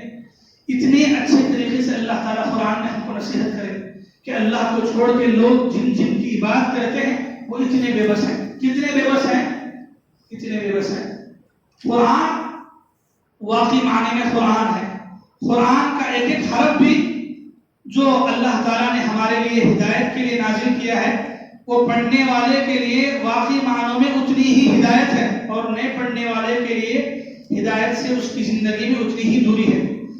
قرآن میں اللہ تعالیٰ ایک اور مثال دی, سورہ حج میں آیت نمبر 70 پر 3. سورہ حج آیت نمبر 70 پر 3. اللہ اکبر. یا ایھا الناس ضرب مثل فاستمعوا له. اللہ کیا بولتے ہیں؟ ترجمہ سنو مانا. لوگوں ایک مثال بیان کی جا رہی ہے, ذرا کان لگا کر سن لو, ذرا دھیان سے سنو. کیا؟ اللہ کے سوا جن کو تم پکارتے ہو, یعنی کس کو پکارتے کی, وہ ایک مکھی بھی پیدا نہیں کر سکتے. وہ ایک کیا پیدا نہیں کر سکتے جی؟ ایک مکھی پیدا نہیں کر سکتے, اگرچہ کہ وہ سارے جمع ہو جائیں. اللہ اکبر. یعنی پورے مل کے بھی اللہ کو چھوڑ کے جن کی تم عبادت کرتے ہو, جن کے بارے میں تم یہ سمجھتے ہو کہ یہ اولیاء اللہ, یہ نیک لوگ, یہ بزرگ ہماری پکار سنیں گے, ہم کو اولاد دینے والے ہیں, ہماری مشکل کو دور کرنے والے, ہماری بلاؤں کو ٹالنے والے, اللہ کو چھوڑ کے جن کے بارے میں تم یہ سوچ رکھتے ہو, اللہ وہی لوگوں کے بارے میں بولے کہ یہ ایک لوگ نہیں, ایک بزرگ نہیں, اگر پورے لوگ بھی مل جائیں گے ایک مکھی بھی. بلکہ آگے اللہ کیا بولے, وَإِن يَسْلُبْهُمُ الذُّبَابُ شَيْئًا, بلکہ اگر مکھی ان سے کوئی چیز لے کے بھاگے تو یہ مکھی سے وہ چیز بھی نہیں چھین سکتے. سبحان اللہ. مکھی پیدا نہیں کر سکتے, اتنی بھی طاقت نہیں. یہاں تک کہ مکھی ان کے اوپر بیٹھ کو کیا تو بھی رکھا سو لڈو, فاتحہ, کچھ بھی, وہ اگر لے کو مکھی نکل گئی تو ان کے اندر اتنی بھی طاقت نہیں کہ اسے بھی چھین نہیں سکتے, اسے بھی واپس نہیں لے کے آ سکتے. یہ کہاں کی بات ہے؟ کہاں کی بات ہے؟ قرآن میں اللہ ہمارے کو سمجھانے کے لیے مثال دی. پھر آگے اللہ تعالیٰ آیت ختم ہوتی ہے تو اللہ بولے ضعف الطالب والمطلوب, طلب کرنے والا بھی کمزور ہے, جس سے طلب کیا جا رہا ہے وہ بھی کمزور ہے. طلب کرنے والا یعنی میں انسان ہوں, میں ان سے طلب کر رہا ہوں, میں ان سے مانگ رہا ہوں. طلب کرنا بولے تو کیا مانگنا. طلب کرنے والا بھی کمزور ہے, اور جس سے طلب کیا جا رہا ہے وہ بھی. یہ اللہ کا فیصلہ ہے. اللہ کا فیصلہ کیا؟ انسان بھی کمزور, اور جس سے مانگ رہا ہے وہ بھی کیا ہے؟ کمزور. یہ اللہ کا پیغام ہے. ہمارے انسان لوگ کیسے کہانے بنا لیے, ان کے اندر اتنی طاقت ہے, وہ یہاں بیٹھ کو وہاں وہ کر سکتے, وہاں سے وہ کر سکتے. یہ اللہ کا پیغام کہ ان کے اندر کچھ بھی طاقت نہیں ہے, وہ اتنے کمزور, اتنے بے بس ہے. اللہ بولتا ہے کہ وہ کمزور ہے. ہم کیا سمجھتے؟ دادا, دستگیر, گوسے پاک, کون ہے بھائی؟ اللہ کو چھوڑ کے کوئی بھی نہیں, یہاں تک کہ پیغمبر بھی نہیں. سمجھ رہے؟ یہاں تک کہ پیغمبر بھی. قرآن سے آپ سمجھیے کہ پیغمبر کے بس میں بھی یہ بات نہیں ہے کسی کو نفع دینے کی, یا پھر کسی کو نقصان دینے کی طاقت بھی ان کے اندر نہیں ہے. یہ قرآن کا فیصلہ ہے. قرآن میں اللہ تعالیٰ نے اس بات کو وضاحت کے ساتھ کہا ہے.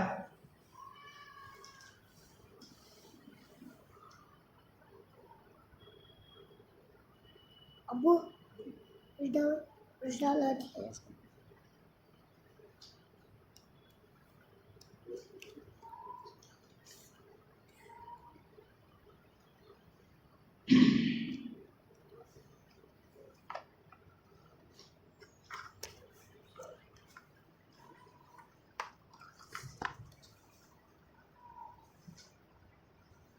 جی میں یہ قرآن کی آیتیں تلاش کر کے کھول کے پڑھنے کا مقصد یہ ہے کہ آپ کو یقین ہونا کہ ہم جو پڑھ رہے ہیں قرآن سے ہے، قرآن کا ترجمہ پڑھ رہے ہیں. ایسا نہیں کہ ہم کیا کیا کے پڑھ دیے بول دیے.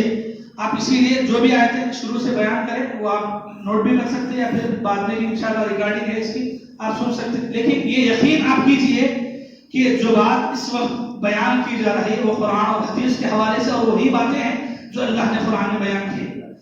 یہاں دیکھیے سورہ اعراف سورہ نمبر 17 اور آیت نمبر ہے 180 پر 8. کتنی؟ 100. اللہ تعالیٰ نبی سے بولتے ہیں قرآن کو سے پیغمبر کو اللہ اتارے محمد صلی اللہ علیہ وسلم، یعنی آخری پیغمبر، میرے اور تمہارے پوری کائنات کے آخری پیغمبر جناب محمد رسول اللہ صلی اللہ علیہ وسلم پہ قرآن اتاری گئی. تو وہ پیغمبر سے اللہ بول رہے، کیا بول رہے؟ قل، اے نبی آپ کہہ دیجئے لا املک لنفسی نفعا ولا ضرا الا ما شاء اللہ. آپ کہہ دیجئے کہ میں خود اپنے لیے کسی نفع کا اختیار نہیں رکھتا اور نہ کسی نقصان کا اختیار رکھتا ہوں. اے نبی آپ بول دیجئے کہ نفع اور نقصان کا اختیار میرے ہاتھ میں ہے نہیں ہے. آپ بول دو. کون بول رہے ہیں؟ اللہ تعالیٰ بول رہے ہیں. کس سے بول رہے ہیں؟ آخری پیغمبر سے. آخری پیغمبر بولے تو کون؟ دنیا میں جتنے پیغمبر دنیا میں آئے وہ سارے پیغمبروں کے امام ہیں. امام، ان سے زیادہ معزز، ان سے زیادہ مکرم، ان سے زیادہ افضل کوئی نہیں ہے. اتنے اللہ والے، اتنے نیک عظیم پیغمبر کو اللہ بول رہے ہیں آپ بول دیجئے کہ میرے ہاتھ میں نفع نقصان کا اختیار نہیں ہے. لو كنت اعلم الغیب، اگر میں غیب کی باتیں جانتا تو میں بہت سی باتیں نفع میں لا لیتا. وما مسنی السوء، اور برائی مجھے نہیں چھوتی. ان انا الا نذیر وبشیر لقوم یؤمنون، میں تو صرف ڈرانے والا، خوشخبری دینے والا ایک پیغمبر ہوں. میں تو صرف کیا ہوں؟ ایک پیغمبر ہوں. میرا کام کیا ہے؟ لوگوں کو ڈرانا، جہنم سے ڈرانا، خوشخبری دینا، جنت کی خوشخبری دینا، یہی میرا کام ہے. اس کے علاوہ نفع اور نقصان کا اختیار میرے ہاتھ میں اللہ اکبر. میرے مسلمان بھائیوں، ماؤں اور بہنوں، یہ ذری باتیں ہمیں دل سے سوچنا ہے، سمجھنا ہے اور بٹھانا ہے کہ قرآن میں اللہ تعالیٰ جب اتنے صاف طریقے سے بولے کہ بھائی جب اتنے بڑے افضل پیغمبر کے ہاتھ میں نفع نقصان کا اختیار نہیں ہے بولے تو وہ پیغمبر سے بڑھ کے کون تو ولی ہو سکتے، کون تو بزرگ ہو سکتے، کون تو پیر ہو سکتے، کوئی شاعر ہو سکتے؟ نہیں ہو سکتے. آج مسلمان کدھر بھٹک رہا ہے؟ مسلمان کہاں کہاں سجدے کر رہا ہے؟ ایک اللہ کا گھر کعبۃ اللہ کے اطراف میں جو طواف ہونا چاہیے وہ طواف ہر درگاہ کے ساتھ ہو رہا ہے. یہ سر جو صرف ایک اللہ کے سامنے جھکنا چاہیے یہ سر ہر ایک کے سامنے جھک رہا ہے. وہ دعا جو آپ اللہ کے لیے مانگنا چاہیے یہ دعا آپ ہر ایک سے مانگنے والے بن گئے مسلمان.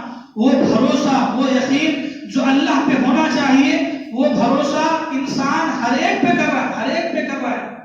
اور حالت کیا ہو گئی ہے کہ انسان اسی کو دین سمجھ کے بیٹھ گیا. میرے بھائیوں، توحید یعنی اللہ کو اکیلا ماننا اور اسی اللہ کی عبادت میں لگا کے اپنی زندگی ختم کرنا، یہی توحید ہے اور یہی ہماری زندگی کا مقصد ہے. یہ بات آپ یاد رکھو جی. اگر ہماری زندگی میں توحید نہیں ہے، اگر ہمیں اللہ کے ساتھ دوسروں کی بھی بات کرتے، دوسروں کے پاس میں جا کے سر جھکاتے، دوسروں کے سامنے سجدہ کرتے، دوسروں پہ ایمان یقین رکھتے، تو انسان کا ایسا ایمان، ایسا یقین اتنا کمزور ہے کہ انسان ہر ایک سے ڈرنے لگتا ہے، ہر ایک سے۔ جو انسان اللہ سے ڈرتا ہے وہ زندگی میں کسی اور کا ڈر سے خوف نہیں کھاتا۔ اگر اللہ کا ڈر نہیں ہے بولے تو ہر ایک سے ڈرتا ہے، ہر ایک سے ڈرتا ہے۔ گھر کے اوپر آ کے الو پکارا، میں ڈر گیا، ارے کیا بلا آ جاتی تھی۔ گھر کے باہر جا رہے، کالی بلی آپ کو فوراً بھاگ کو گئی، ارے اگر ماں یہ کیا ہوتا ہے، ڈر گیا انسان۔ اور ایسا ڈر بچوں تک بھی نہیں چھوڑ رہے لوگ، بچوں تک، بچوں کے دماغوں میں ہم کیا ڈالتا ہے، بچوں کو آئے ہاتھ میں باندھ دیے، دھاگا باندھ دیے، گلے میں تعویذ باندھ دیے۔ ایک دو دن پہلے ایک چھوٹا بچہ، بھائی غلطی بچوں کی نہیں ماں باپ کی ہے، بچہ آیا، بچے کے ہاتھ میں گلے میں جو ہے وہ بلا تھا، بلے کو گھانٹی ڈال کے کھمٹ دیے ہیں، کھمٹ کے ڈال دیے ہیں۔ میں پوچھا بچے سے کون ڈالے، بولا میری دادی ڈالی۔ کیوں ڈالے؟ نہیں میں سائیکل سے نیچے گر گیا تھا، مار لگا، اس کے واسطے میری دادی میرے گلے میں کیا ڈالی، بلا ڈالی۔ میں پوچھا بیٹا یہ بلا تو نیچے گرتے اس کو بچاتا ہے کیا؟ بولا یہ بلا نیچے گرتے وقت بچاتا ہے کیا؟ نہیں بچاتا، یہ بلا کیسا بچاتا ہے؟ تو پھر کہیں کو ڈالا؟ نہیں دادی ڈالی۔ کون ڈالے؟ انسان کا دل کیا بولتا ہے، انسان کا دل کیا بولتا ہے کہ جو چیز، جو مشکل، جو پریشانی اللہ کی طرف سے آئی اس کو ختم کون کرنے والا ہے؟ اللہ ہی ہے۔ بھائی ہم لوگ اتنا بھی نہیں سمجھتے، آج مسلمان رہن سہن میں کافروں کے طور طریقوں کو اتنا اپنا رہا ہے، اتنا اپنا رہا ہے۔ ہم دھاگے، ہاتھ میں دھاگا، گلے میں دھاگا، پیر میں لوگ دھاگے ڈالتے ہیں، کمر میں دھاگے، ہر جگہ دھاگے۔ بھائی یہ دھاگا ہمارے کو کیا بچاتا ہے؟ سمپل سی بات ہے، آپ کو بخار آئی، آپ گئے ڈاکٹر کے پاس، ڈاکٹر نے چیک کیا اور لکھے ٹیبلٹس آپ کے لیے، ٹیبلٹس لکھ دیے، آپ کو ٹیبلٹ دیے۔ آپ کیا کریں گے گھر آ کے ٹیبلٹ کیا کریں گے؟ دیتے وقت ڈاکٹر سمجھا کو بولتا ہے ناشتے کے بعد ایک، رات کے کھانے کے بعد ایک، کیا کرنا؟ پینا ہے، پیے تو کیا ہوگا؟ بخار جو بھی تکلیف ہے کم ہوگی۔ اب اگر کوئی انسان یہ سمجھے کہ بھائی ڈاکٹر ٹیبلٹس دیا ہے اس میں شفا ہے، یعنی بیماری کا علاج ہے، جب بیماری کا علاج ہے معلوم ہے تو اسے کیوں نہیں دھاگے میں لپٹ کے ڈال لیں گے؟ ڈولو کا پورا آٹا گلے میں لپٹ لیے، کبھی دیکھے آپ؟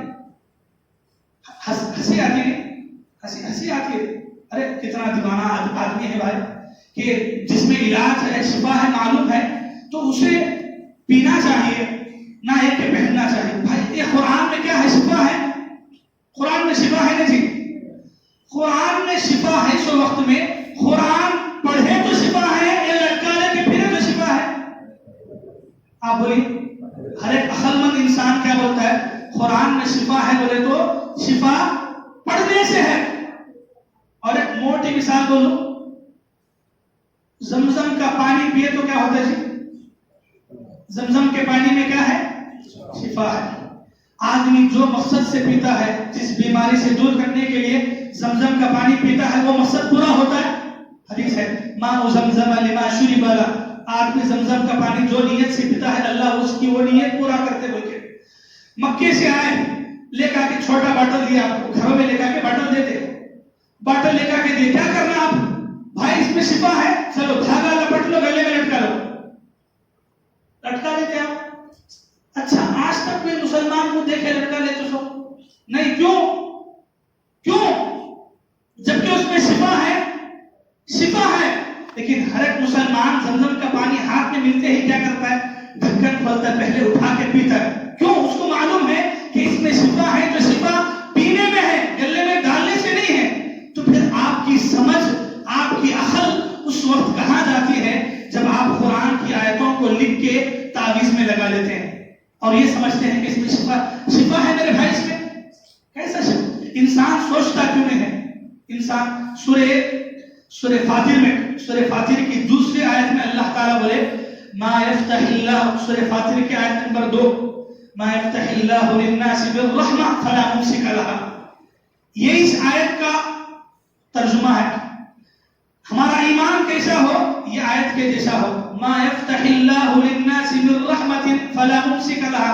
اگر اللہ آپ کو کوئی رحمت، اپنی رحمت سے کوئی چیز دینا چاہ رہے ہیں، آپ کو کوئی فائدہ پہنچانا چاہ رہے ہیں، فلا ممسک لها، وہ فائدے کو آپ سے کوئی دور نہیں کر سکتا. ومن يمسك فلا مرسل له. اور اگر اللہ وہ فائدہ آپ سے روک لینا چاہے، اللہ آپ کو فائدہ نہیں دینا چاہے، فلا مرسل له، پوری دنیا مل کے بھی آپ کو وہ فائدہ نہیں دے سکتی. یہ ایمان، یہ عقیدہ، یہ توحید، یہ کلمے کا دم ہے کہ میں جب اللہ پہ ایمان لایا، میری زندگی میں پریشانی بھی آئے تو اللہ کی طرف سے، وہ پریشانی کو دور کرنا ہے تو بھی اللہ کی طرف سے، وہ مصیبت آئی تو اللہ کی ہدایت کے بغیر نہیں آتی. ہاں میرے کرتوت، میرے گناہ برے ہیں، اس کی وجہ سے مجھے پاپ پڑ رہا ہے، مجھے پریشانی آ رہی، مجھے بیماری آ رہی، تو اس کا علاج بھی اللہ کے پاس ہے. جو انسان اللہ سے ڈرنے والا ہے وہ اللہ سے ہی ڈرے گا. جس کے دل میں اللہ کا ڈر نہیں، وہ پتھر سے ڈرے گا، کنکر سے ڈرے گا، جانور سے ڈرے گا، آخر کتے کو بھی ڈرے گا، کتے سے بھی ڈرے گا، اور بچنے کے لیے دھاگے ڈالے گا، وہ کرے گا، یہ کرے گا. فائدہ کیا ہے؟ فائدہ نہیں. بھائی ہمارا ایمان مضبوط ایمان ہے، اور ایسا ایمان ہے، یہ ایمان دیکھیے بھائی، ہم ایمان کے بارے میں، یہ پہلا ہمارا آج کا درس ہے آپ کے پاس، آپ کے ساتھ بیٹھنے کا یہ پہلا موقع، یہ ایمان کی باتوں کو لے کے ہم کر رہے ہیں. کیوں ہے معلوم؟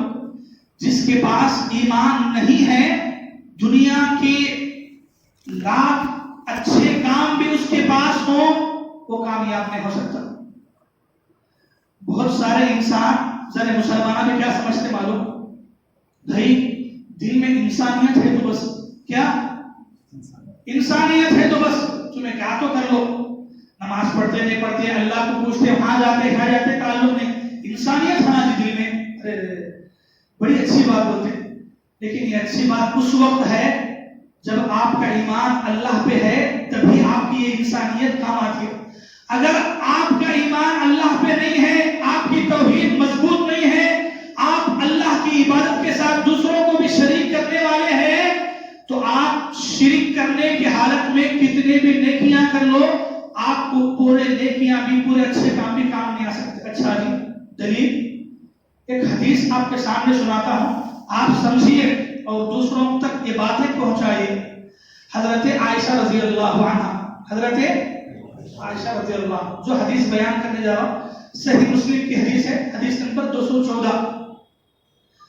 حضرت عائشہ ایک کافر جس کا نام تھا ابن جدعان، بہت مشہور آدمی. حضرت عائشہ اللہ کے نبی سے پوچھتے ہیں کہ اے اللہ کے نبی، ابن جدعان یہ کافر کان یصل الرحم، وہ اپنی زندگی میں صلہ رحمی کرتا تھا. صلہ رحمی بولے تو کیا معلوم؟ رشتہ داروں کے ساتھ مل جل کے رہنا، رشتہ داروں کے ساتھ مل جل کے رہنا. سوال کون کر رہے ہیں؟ عائشہ. کس کے بارے میں؟ ایک کافر کے بارے میں. کافر ہے، اس کے کامہ دیکھو کتنے اچھے ہیں. بولے کان یصل الرحم، وہ رشتہ داروں کے ساتھ بڑی محبت سے رہتا تھا، ملنساری کے ساتھ رہتا تھا. اتنا ہی نہیں، وَيُطْعِمُ الْمِسْكِينَ، اس کو کون بھی مسکین نظر آتا، کوئی بھی غریب نظر آتا، لاچار نظر آتا، اس کو کھلاتا، اس کو پلاتا، نوازتا، دینے والا، نوازنے والا، کھلانے والا، مسکینوں غریبوں کا خیال کرنے والا. حضرت عائشہ کا سوال کیا تھا؟ فَهَلْ ذَاكَ نَافِعُهُ، اے اللہ کے نبی، یہ جو اچھے کامہ ہے نا، یہ اچھے کاماش تو، یہ انسانیت تو، انسانیت نہیں بھائی، انسانیت. بولے کہ اے اللہ کے نبی، یہ اس کے جو اچھے کامہ ہیں، یہ کامہ اس کو کچھ فائدہ پہنچا سکیں گے یا نہیں؟ فَهَلْ ذَاكَ نَافِعُهُ، حدیث کے الفاظ ہے کہ کیا یہ کامہ، یہ اچھے کام، رشتہ داروں کے ساتھ ملنساری، مسکینوں غریبوں کو کھلانا، ان کا خیال کرنا، ان کو دینا، یہ کامہ کیا اس کو فائدہ پہنچا سکتے؟ نبی کا جواب تھا لا ينفعه، یہ پورے کامہ قیامت کے دن اس کو فائدہ نہیں پہنچا سکتے. کیوں؟ انه لم يقل يومئذ يا رب، اس نے اپنی زندگی میں، پوری زندگی میں کبھی اپنی زبان سے ایک مرتبہ بھی نہیں بولا یا رب، اے میرے پالنے والے، اے میرے اللہ. اے میرے خالق، اے میرے رازق، اللہ کا نام ایک مرتبہ زبان پہ نہیں آیا. اس کی زندگی میں کبھی اللہ کون، اللہ کیا، اللہ پہ ایمان رکھنا ضروری، یہ خیال تک اس کے دل میں نہیں آیا. اس کی زبان پہ ایک مرتبہ اللہ کے نام نہیں آیا تو یہ کام اس کو فائدہ کیسے دے سکتے ہیں؟ فَهَلْ لَا يَنْفَعُهُ، یہ نیکیاں اس کو کچھ بھی فائدہ نہیں دے سکتے. صحیح مسلم کی حدیث، حدیث نمبر 200. بولیے جی کیا کہیں گے آپ؟ لوگاں کیا ہے، بڑے میٹھے میٹھے باتیں کرتے، ایسے سے میٹھے باتیں. بھائی انسانیت ہے آدمی کے دل کے اندر. کون کہاں کوئی بات کرے تو کیسا ہی بات کرے تو کہ اللہ خبر ہوتا ہے. انسانیت ہے تو بس. اب آپ بتائیے اس سے بڑھ کے انسانیت کیا ہے کہ اپنوں کا، رشتہ داروں کا بھی خیال کرنے والا، غریب مسکینوں کا خیال کرنے والا. اس سے بڑی انسانیت ہے نہیں ہے. لیکن اللہ کے نبی بولے کہ اس کے اتنے اچھے کام اپنوں کے ساتھ، غریبوں مسکینوں کے ساتھ کھلانا پلانا، یہ پورے کام بھی اس کو قیامت کے دن ذرہ بھی فائدہ نہیں دے سکتے. کیا لوگوں پہ ظلم کرنے والا تھا؟ کیا لوگوں کا حق مارنے والا تھا؟ کیا لوگوں کا پیسہ چرایا تھا؟ کیا لوگوں پہ ناحق دبدبہ کرنے والا تھا؟ نہیں بھائی. دنیا والوں کے ساتھ، دنیا کے سامنے اس کی امیج اتنی اچھی تھی. حضرت عائشہ کے دل میں سوال آیا، اتنا اچھا انسان، جس انسان کے بارے میں حضرت عائشہ سوال کرے بولے تو سوچو وہ انسان کتنا اچھا ہوگا. تو اتنا اچھا انسان، لیکن وہ پوری اچھائی کہاں تک؟ انسانوں کے حد تک، اللہ کے بارے میں نہیں. اس کا ایمان اللہ پہ نہیں، وہ اللہ کو ماننے والا نہیں. پوری زندگی میں کبھی اللہ کا نام تک زبان پہ نہیں آیا. تو نبی ایک ہی فیصلہ کرے، وہ فیصلہ کیا؟ یہ پورے اچھے کام قیامت کے دن اس کو کچھ بھی کام نہیں آ سکتا. تو ذرا ہم سمجھے، اپنے آپ کو سمجھائیں یہ بات کہ ہم جو مسلمان ہیں سمجھتے ہیں کہ انسانیت ہونا، اچھے کام کرنا، غریبوں کا خیال کرنے والے بننا، کھلانا پلانا، رشتے داروں کی دیکھ بھال کرنا، ماں باپ کا خیال کرے تو بس عبادت کس کی بھی کر لو، کیا بھی کر لو، کہاں بھی جاؤ، ادھر بھی جاؤ ادھر بھی جاؤ، جمعرات کو وہاں جاؤ، عید ہے تو وہاں جاؤ، سب کر لو. لیکن انسانیت ہے تو بس بولنے والوں کے لیے یہ ایک حدیث میں سمجھتا ہوں کہ انشاءاللہ کافی ہو. تو میرے بھائیوں، میرے مسلمان ساتھیوں، یہ توحید ہے، یہ سچا ایمان ہے، یہ اللہ کی توحید ہے. یہ توحید کو آپ سمجھیے، آپ دنیا کے سب سے بڑے موحد انسان بن سکتے ہیں. اگر یہ توحید آپ کی زندگی میں نہیں ہے، اگر یہ توحید آپ کی زندگی میں نہیں ہے، شرک ہے، شرک کو اللہ کبھی نہیں معاف کرتے. شرک کو اللہ کبھی معاف نہیں کرتے. کبھی بھی دوسرے گناہوں کو اللہ اگر چاہے تو معاف کر سکتے. شرک کو آپ اللہ کو چھوڑ کے کسی اور کے سامنے سجدہ کر رہے ہیں، کسی اور کے اوپر بھروسہ کر رہے ہیں، کسی اور کے نام پہ قربانی کر رہے ہیں، کسی اور کے نام سے ڈر رہے ہیں، کسی اور سے اولاد مانگ رہے ہیں. قرآن کیا بولتا ہے معلوم؟ سورہ نساء آیت نمبر 40 سورہ نساء آیت نمبر 40 اللہ بولے ان اللہ لا یغفر ان یشرک بہ، یقیناً اللہ تعالیٰ شرک کو کبھی معاف نہیں کرتے. وَيَغْفِرُ مَا دُونَ ذَلِكَ لِمَن يَشَاءُ، شرک کے علاوہ اگر چھوٹے موٹے گناہ ہیں، اللہ اگر چاہے انسان کے اعمال کو دیکھ کے، انسان کی توبہ کو دیکھ کے اللہ معاف کر سکتے ہیں. لیکن شرک کبھی بھی معاف نہیں ہے. ہم شرک سے بچانے کے لیے اتنا اس لیے بول رہے ہیں، توحید کو اپناؤ، ایک اللہ سے جڑ جاؤ، ایک اللہ پہ ایمان رکھو. ایسا ایمان، وہی اللہ ہمارا خالق ہے، وہی اللہ ہمارا رازق ہے، وہی اللہ کے ہاتھ میں میری زندگی ہے، وہی اللہ کے ہاتھ میں میری موت ہے، میرا فائدہ بھی اسی اللہ کے ہاتھ میں ہے، میرا نقصان بھی اسی اللہ کے ہاتھ میں ہے. میں زندگی میں اگر ایک سانس بھی آگے لینے والا ہوں وہ اللہ کے ہاتھ میں ہے. اگر میری سانس رکنا ہے وہ اللہ کے فیصلے سے رکنے والی ہے. نہ کوئی ڈاکٹر میری سانس کو بڑھا سکتا ہے، نہ کوئی آپریشن میری زندگی کو بڑھا سکتا ہے، نہ کوئی گیس کا سلنڈر میری سانس کو بڑھا سکتا ہے. میری سانس جہاں تک ہے وہی تک ہے، اس سے آگے بڑھنے والی نہیں ہے. اگر آگے بڑھنا ہے تو اللہ کے فیصلے سے ہی ہے، اس کے علاوہ کوئی اور چیز مجھے آگے نہیں بڑھا سکتی. میری زندگی میں بیماریاں آئیں اللہ کے حکم سے، وہ بیماریاں دور ہونے آئیں اللہ کے حکم سے. میری زندگی میں اولاد نہیں ہے، اللہ کا فیصلہ ہے اولاد نہیں ہو رہی. اگر کل کے دن اولاد ملنا ہے اللہ کے فیصلے سے ہی اولاد ملے گی. وہ اولاد کب تک باقی رہنا ہے یہ بھی اللہ کا فیصلہ ہے. میری زندگی میں بیماریاں ہیں اللہ کے حکم سے آئی ہیں، وہ بیماریاں دور ہوں گی اللہ کے حکم سے، اللہ کے حکم سے۔ یہ توحید ہے، یہ توحید ہے، اس کو اپنائیں۔ اگر یہ توحید کو چھوڑ کے شرک آپ کی زندگی میں آیا، اللہ کے علاوہ انہوں بھی دے سکتے، ان سے بھی مانگ سکتے، وہ درگاہ کے پاس بھی جا سکتے، وہ قبرستان بھی جا سکتے، ان سے بھی مانگ سکتے، تو یہ قرآن کی آیت نہ کو بھولو، اور خاص کر کے قرآن کی ایک آیت سورہ مائدہ آیت نمبر 70 پر 2 مت بھولو، زندگی پر یاد رکھو۔ وَمَن يُشْرِكْ بِاللَّهِ فَقَدْ حَرَّمَ اللَّهُ عَلَيْهِ الْجَنَّةَ۔ اللہ بولے جو انسان اللہ کے ساتھ کسی اور کو شرک کرتا ہے، شریک ٹھہراتا ہے، فقد حرم اللہ علیہ الجنہ، اللہ اس پہ جنت حرام، اس کے اوپر حرام کیا ہے؟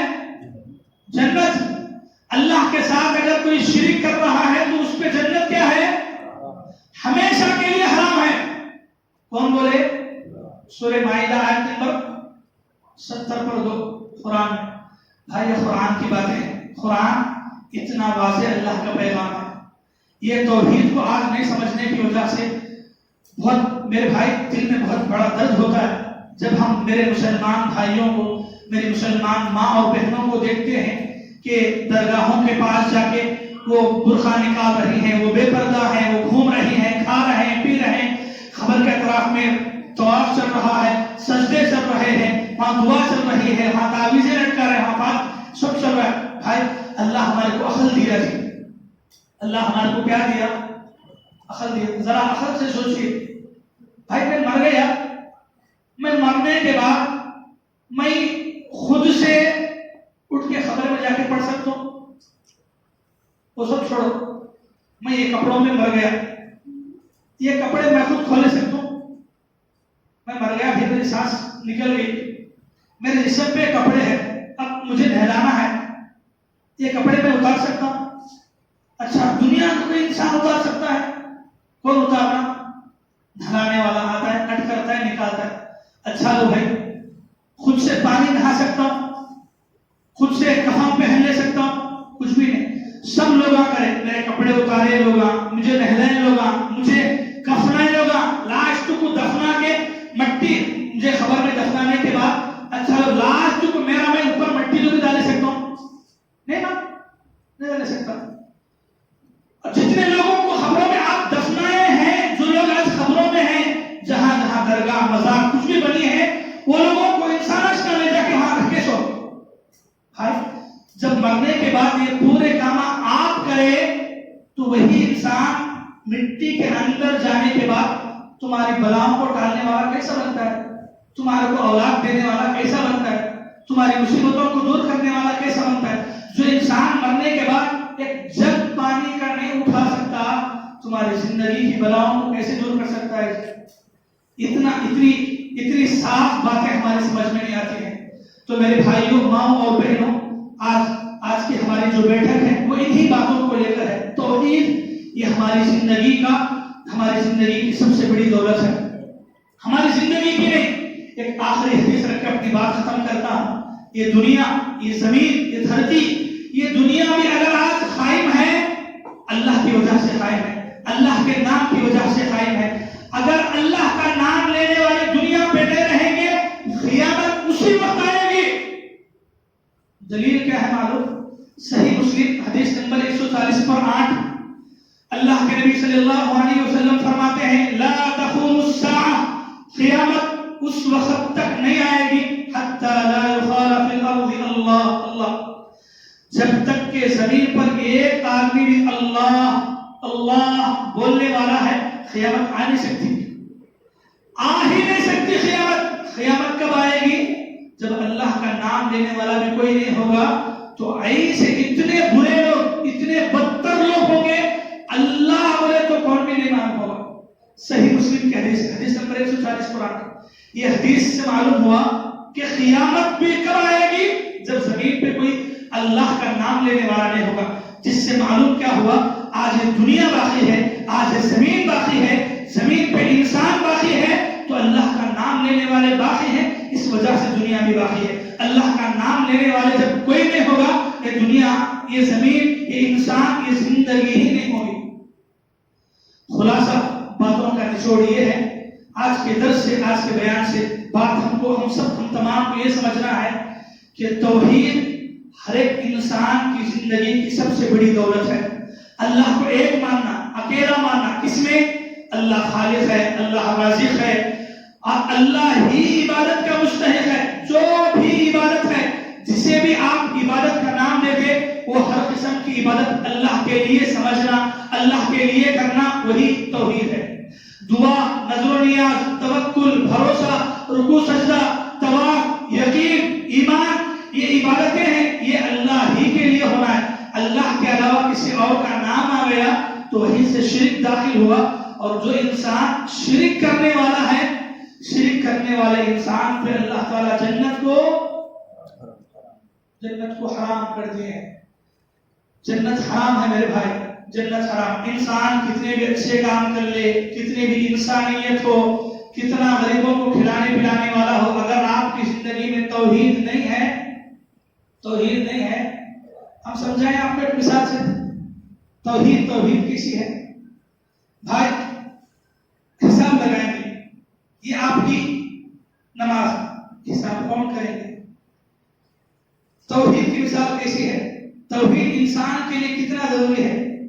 یہ پہلے نمبر پہ توحید ہونا، اس کے بعد نماز کی قیمت لگائیں، نمبر کتنے ہو گئے؟ نماز کے بعد آپ کیا کرتے ہیں؟ روزہ رکھتے ہیں، اس کو ایک نمبر ملا، کتنے ہو گئے؟ 100۔ حج کریں آپ، صدقہ خیرات کریں آپ، رشتہ داروں کو، غریبوں کو، سب کو کھلانے والے بنے آپ کی نیکی اور بڑھ گئی۔ اپنی زبان سے کبھی کسی کو گالی نہیں دیے، اور ایک نیکی بڑھ گئی۔ حلال حرام کمانے والے، اور ایک نیکی بڑھ گئی۔ قرآن پڑھنے والے، اور ایک نیکی بڑھ گئی۔ اتنے بھائی گن نہیں سکتے، اتنے نیکی ہیں، اتنے اچھے کام ہیں، ہر ایک نیکی کو ایک زیرو بڑھاتے جاؤ۔ اگر ایک بات میں بولے کہ توحید کتنا ضروری ہے، بنا توحید کے کوئی نیکی قبول نہیں۔ توحید کو ہٹا ڈالو، پڑھو جی، آپ کے کھاتے میں کتنے نیکیاں ہیں؟ نماز ہے، روزہ ہے، زکات ہے، قرآن ہے، غریبوں کا خیال ہے، کیا ہے؟ اتنے نیکیاں ہیں نا آپ کے پاس، اچھے کام ہے، لیکن کمی کس کی ہے؟ توحید کی۔ وہ توحید کی قیمت ہی کیا ہے؟ نمبر 1 پہلی قیمت ہے وہ توحید آپ کے پاس ہے، اس کی بھی قیمت، اس کی بھی ویلیو ہے۔ اگر یہ نہیں ہے آپ کے پاس، اس کی کوئی ویلیو ہے؟ ایک صفر میں کتنے بڑھا لیتے جاؤ، پورے 0 لگا لیتے جاؤ، کچھ تو کام آئیں گے آپ کو۔ یہ چاہیے توحید کیا ہے؟ یہی۔ تو آج مسلمان قوم اس کی قیمت جانی نہیں، اس کی اہمیت آج مسلمانوں کے پاس نہیں۔ مسلمان کیا سمجھ رہا ہے؟ بھائی قرآن پڑھنے والے، نماز پڑھنے والے، حج کرے کتنے کی، صدقہ خیرات کرے کتنے کی، ہم بھی وہی بول رہے ہیں، آپ سب کرنے والے ہیں، لیکن اگر بگاڑ اس میں ہے تو پھر آپ صفر ہیں آپ۔ اچھا، اگر آپ کے پاس ایک توحید ہے، اگرچہ کہ آپ کے پاس نیکیاں کم ہیں، صرف اتنی نیکیاں ہیں، کم سے کم آپ دکھا تو سکتے ہیں کہ اللہ میرے پاس 1000 نیکیاں ہیں، کم سے کم دکھا تو سکتے ہیں آپ 1000 نیکیاں ہیں۔ اگر یہ توحید نہیں ہے تو پھر کچھ بھی نہیں۔ یہ توحید کی قیمت ہے، یہ توحید کی ویلیو ہے۔ تو اس توحید کو سمجھیے، دوسرے بھائیوں کو سمجھائیے۔ یہ ہمارا اس مسجد میں بیٹھنے کا مقصد بھی یہی تھا، اسی لیے ہم سب یہاں جمع ہوئے ہیں۔ یہ میری ہی ذمہ داری نہیں ہے، یہ آپ کی بھی ذمہ داری ہے۔ جو مسلمان اللہ سے دور ہیں، اللہ سے غافل ہیں، ادھر ادھر بھٹک رہے ہیں، ہماری ذمہ داری ہے اللہ سے جوڑنا۔ آئندہ کوئی نبی آنے والے ہیں، کوئی کتاب آنے والی ہے نہیں، تو یہ کام پھر کس کو کرنا ہے؟ یہ کام مجھے بھی آپ کو بھی کرنا ہے، صرف عالمان کے اوپر رکھ کے چھوڑنے کا بھی نہیں ہے، عالموں کو بھی کرنا ہے بھائی نہیں، لیکن عالموں کے ساتھ ہم کو بھی قرآن کون پڑھنا ہے؟ میں پڑھنا، صرف میں پڑھنا ہے؟ آپ میں سے کوئی یہ عقیدہ رکھتا ہے کہ میں ہی پڑھنا قرآن، آپ کو ضرورت نہیں ہے، تو ہر ایک پڑھنا ہے۔ تو یہ باتیں کس کی ہیں؟ یہ باتیں قرآن کی ہیں۔ جب یہ باتیں قرآن کی ہیں تو سمجھنا، عمل کرنا آپ کی بھی ذمہ داری ہے، دوسروں کو بتانا آپ کی بھی۔ تو بتائیے، آج یہی توحید ہمارے پاس نہیں ہے۔ آج ہماری زندگیوں میں، ہمارے گھروں میں ایسے گاواں، ایسے گھراں، ہمیں خود جا کے دیکھیں، ان کے سے نام حسین ہے، جا کے دیکھے تو شاہ بابا کا فوٹو ہے، کن کے گڑیا ہیں، کوسے مزار کے فوٹو ہیں، کیا نہیں ہے. کیا بولے تو حسین نام مسلمان ہے، لیکن کیا عرس کو بھی جاتے، جمعہ کو بھی جاتے، وہ بھی کرتے، یہ بھی کرتے، سب کرتے. بھائی کیسا ہوتے بولو، کیسا ہوتے. میرا بیٹا میرے پاس آ کے بولے ابا جان، میں خوش ہو گیا. تھوڑی دیر کے بعد بازو والے کے جا کے بولا نہیں میرا ابا تمہیں نہیں انہوں. کیا کرتے جی آپ بولو کیا کرتے آپ؟ بیٹا مانتے اس کو. تو ذرا سمجھیے، اللہ ہمارے خالق ہیں، اللہ ہم کو پیدا کرے. عبادت وہ ایک اللہ کی ہونا، وہ ایک اللہ کو چھوڑ کے نہیں میرے کو اللہ نے دیتے، میرے کو انہوں دیتے، میرے کو انہوں دیتے بولے تو اللہ کو کتنا غصہ آتا ہے. غصہ ہمارے کو آتا ہے، صرف اللہ کو نہیں آتا.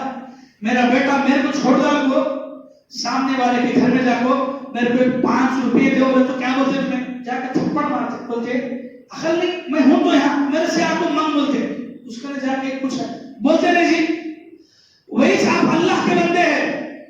اللہ کو اللہ کے سامنے ہاتھ پھیلائے بغیر، اللہ سے مانگے بغیر، غیر اللہ کے پاس جا کے مانگے، اللہ کو غصہ نہیں آئے گا، اللہ کو غیرت نہیں آئے گی، تو پھر کدھر جا رہے ہیں؟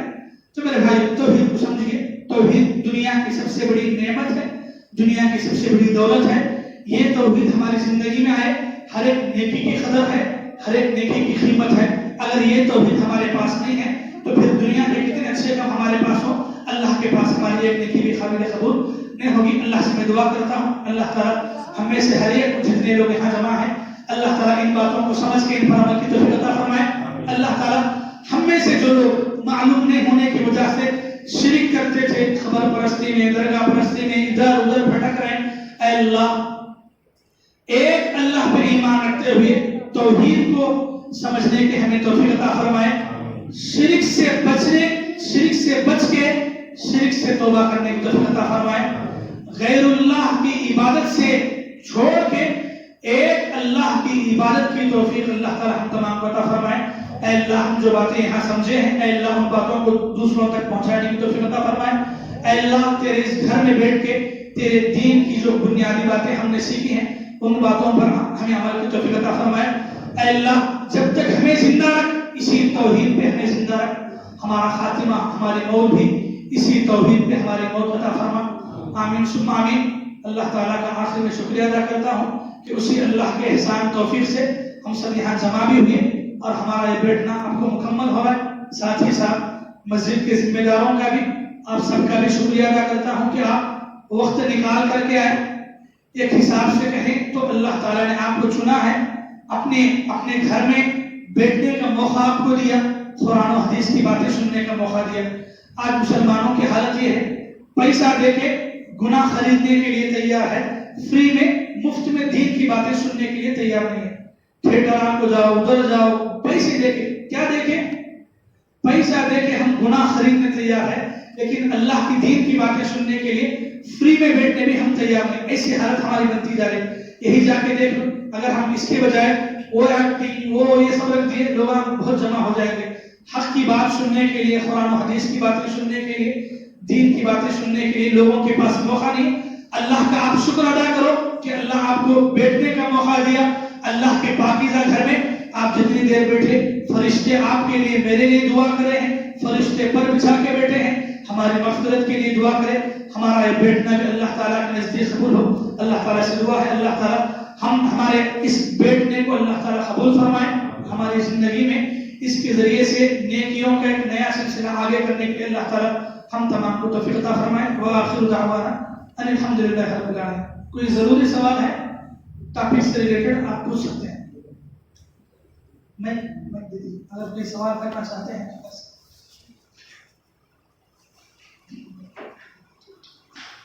السلام علیکم. وعلیکم السلام. مولانا شکر ہمارے سامنے سے شروع ہوا ہے.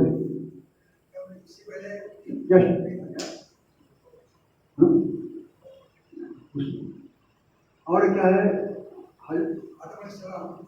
خدا سے بات کو نہیں ماننی ہے، شیطان کی بات ماننے سے تو جو سیکھنا ہوتا کیا جو اگرچہ نبی علیہ السلام کے بعد شرک شروع ہوا تو اسی پہلے کا شرک نہیں تھا. اس سے پہلے کا توحید دیکھیے گا، توحید پہ کہاں شروع ہے گی؟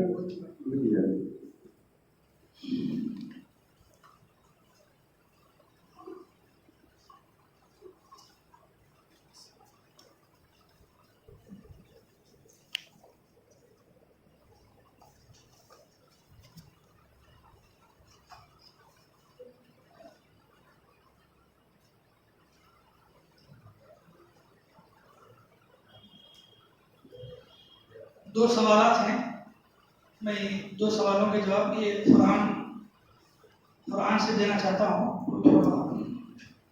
قرآن کی آیتوں کو آپ نوٹ کر لیں، آپ کو بھی بات سمجھ میں آئے گی.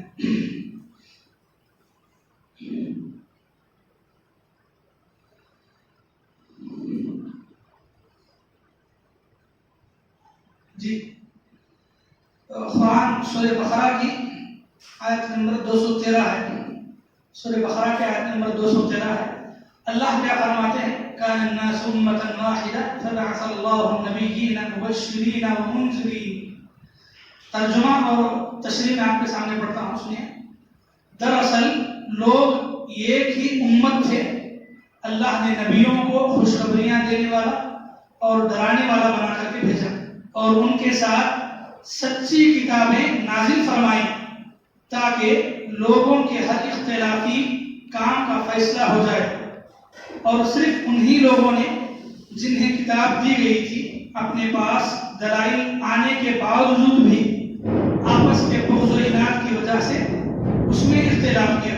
تو آپ آگے دیکھیں، میں تشریح بھی کرتا ہوں. اس میں جو تشریح ہے، ترجمہ اور تشریح، یعنی جو شروع میں جو بات آئی کان الناس امۃ واحدہ، کہ لوگ ایک ہی امت تھے. شروع کی بات ہے، شروع سے لوگ ایک ہی امت تھے. تو اس پہ آپ دیکھیں، یعنی توحید پر لوگ ایک ہی امت تھے. حضرت آدم علیہ السلام سے حضرت نوح علیہ السلام، یعنی 10 صدیوں تک لوگ توحید پر جس کی تعلیم انبیاء دیتے رہے قائم رہے. آیت میں پھر آگے کچھ اور تفصیل ہے. تو یہاں پہلی جو بات ہے، پہلا جو پوائنٹ ہے، وہ حضرت آدم علیہ السلام سے حضرت نوح علیہ السلام زمانہ کتنا ہے؟ 10 صدیوں تک. 10 صدیوں تک لوگ توحید پر قائم رہے تھے. اسی کو قرآن نے بیان کیا کان الناس امۃ واحدہ، لوگ ایک ہی امت تھے، ایک ہی ملت تھے. پھر بعد میں اختلاف ہو. تو اختلاف کب ہوا بولنے کا یہ فیصلہ ہے. ٹھیک، حضرت آدم علیہ السلام جو کرے، حضرت آدم علیہ السلام ابلیس کے بہکاوے میں آ کے جو کرے، آپ کا جو سوال ہے اس کا بھی جواب قرآن سے میں دیتا ہوں.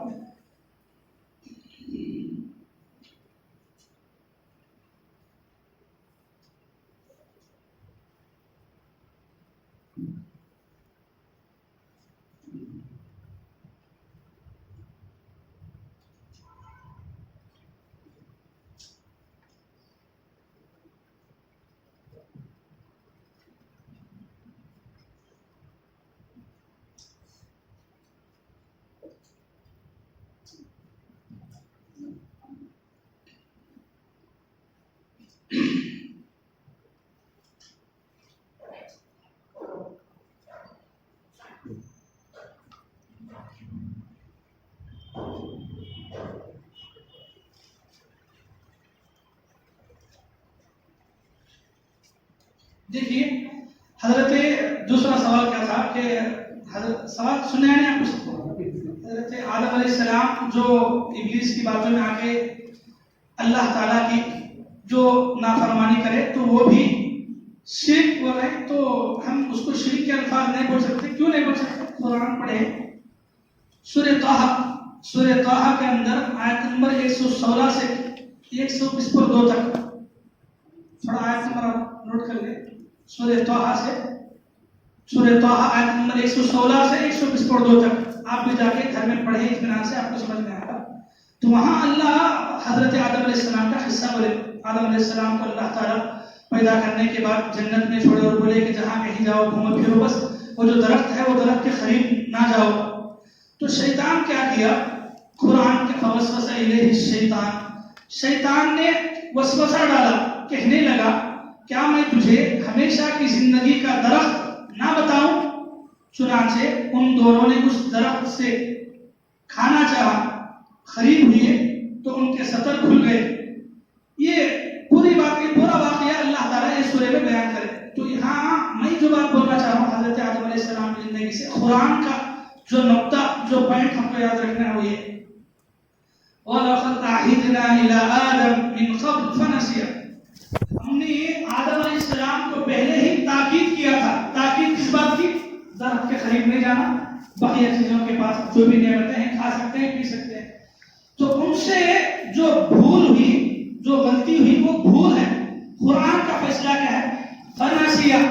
نسیہ کا ترجمہ کیا کرتے ہیں؟ بھول گئے. بھول گئے، لیکن وہ بھول گئے.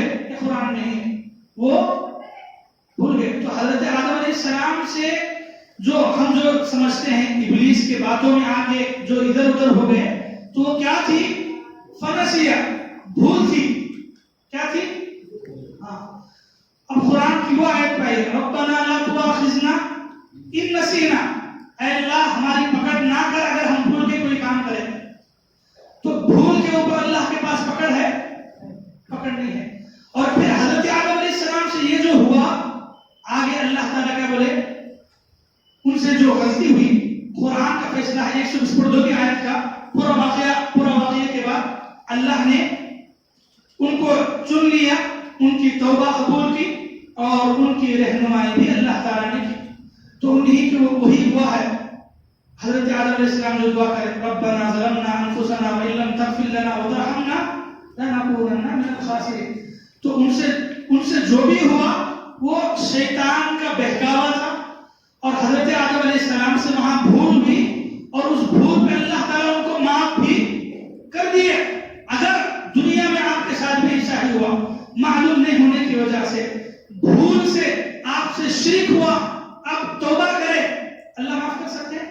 ضرور معاف کر سکتے ہیں. آپ کو بھی اللہ تعالیٰ معاف کر سکتے ہیں. شرک کو اللہ معاف نہیں کرتے، لیکن آدمی شرک سے بچنے کے سچے دل سے توبہ کیا تو پھر اللہ اس کو بھی معاف کرے گا انشاءاللہ. جی سمجھ میں؟ اور کوئی ضروری سوال ٹاپک سے ریلیٹڈ؟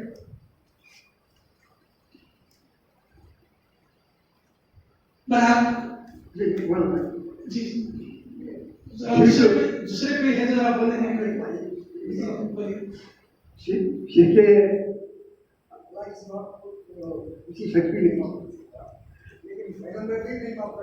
سوال آپ کا سوال کیا ہے؟ کبھی بھی نہیں معلوم کر سکتے. اگر وہ ہماری دنیا میں کوئی چیز اسے نہیں بتا سکتا. اللہ یہاں تک کہ پیغمبر بھی اسے نہیں بتا سکتے بولے، لیکن پیغمبر بھی امت کے لیے بہت خیال کرتے تھے. امت کے لیے مغفرت کی بات کرے ہوئے. تو سوال آپ تھوڑا میں سیدھا پکڑ جاؤ، آپ کے پاس اوپر نیچے ہو گئی. اب آپ کی بات میں کیا بولے؟ شرک کرنے والوں کو اللہ نہیں معاف کر سکتا، اسے کوئی بھی نہیں معاف کر سکتا. خود پرستی کرنے والوں کو کافی کوئی بھی نہیں معاف کر سکتا بولے. حتیٰ کہ پیغمبر بھی نہیں معاف کر سکتے، پیغمبر بھی سفارش نہیں کر سکتے. لیکن ہر ہمیشہ پیغمبر امت کا خیال کرتے تھے. آخری وقت بھی امت کی مجھے بولتے تھے، اور امت کے لیے مغفرت کی دعا بھی کرے اس نے. امت کے لیے مغفرت کی دعا کرے تو کون سی امت ہے؟ علماء نے اسی کو سمجھانے کے لیے امت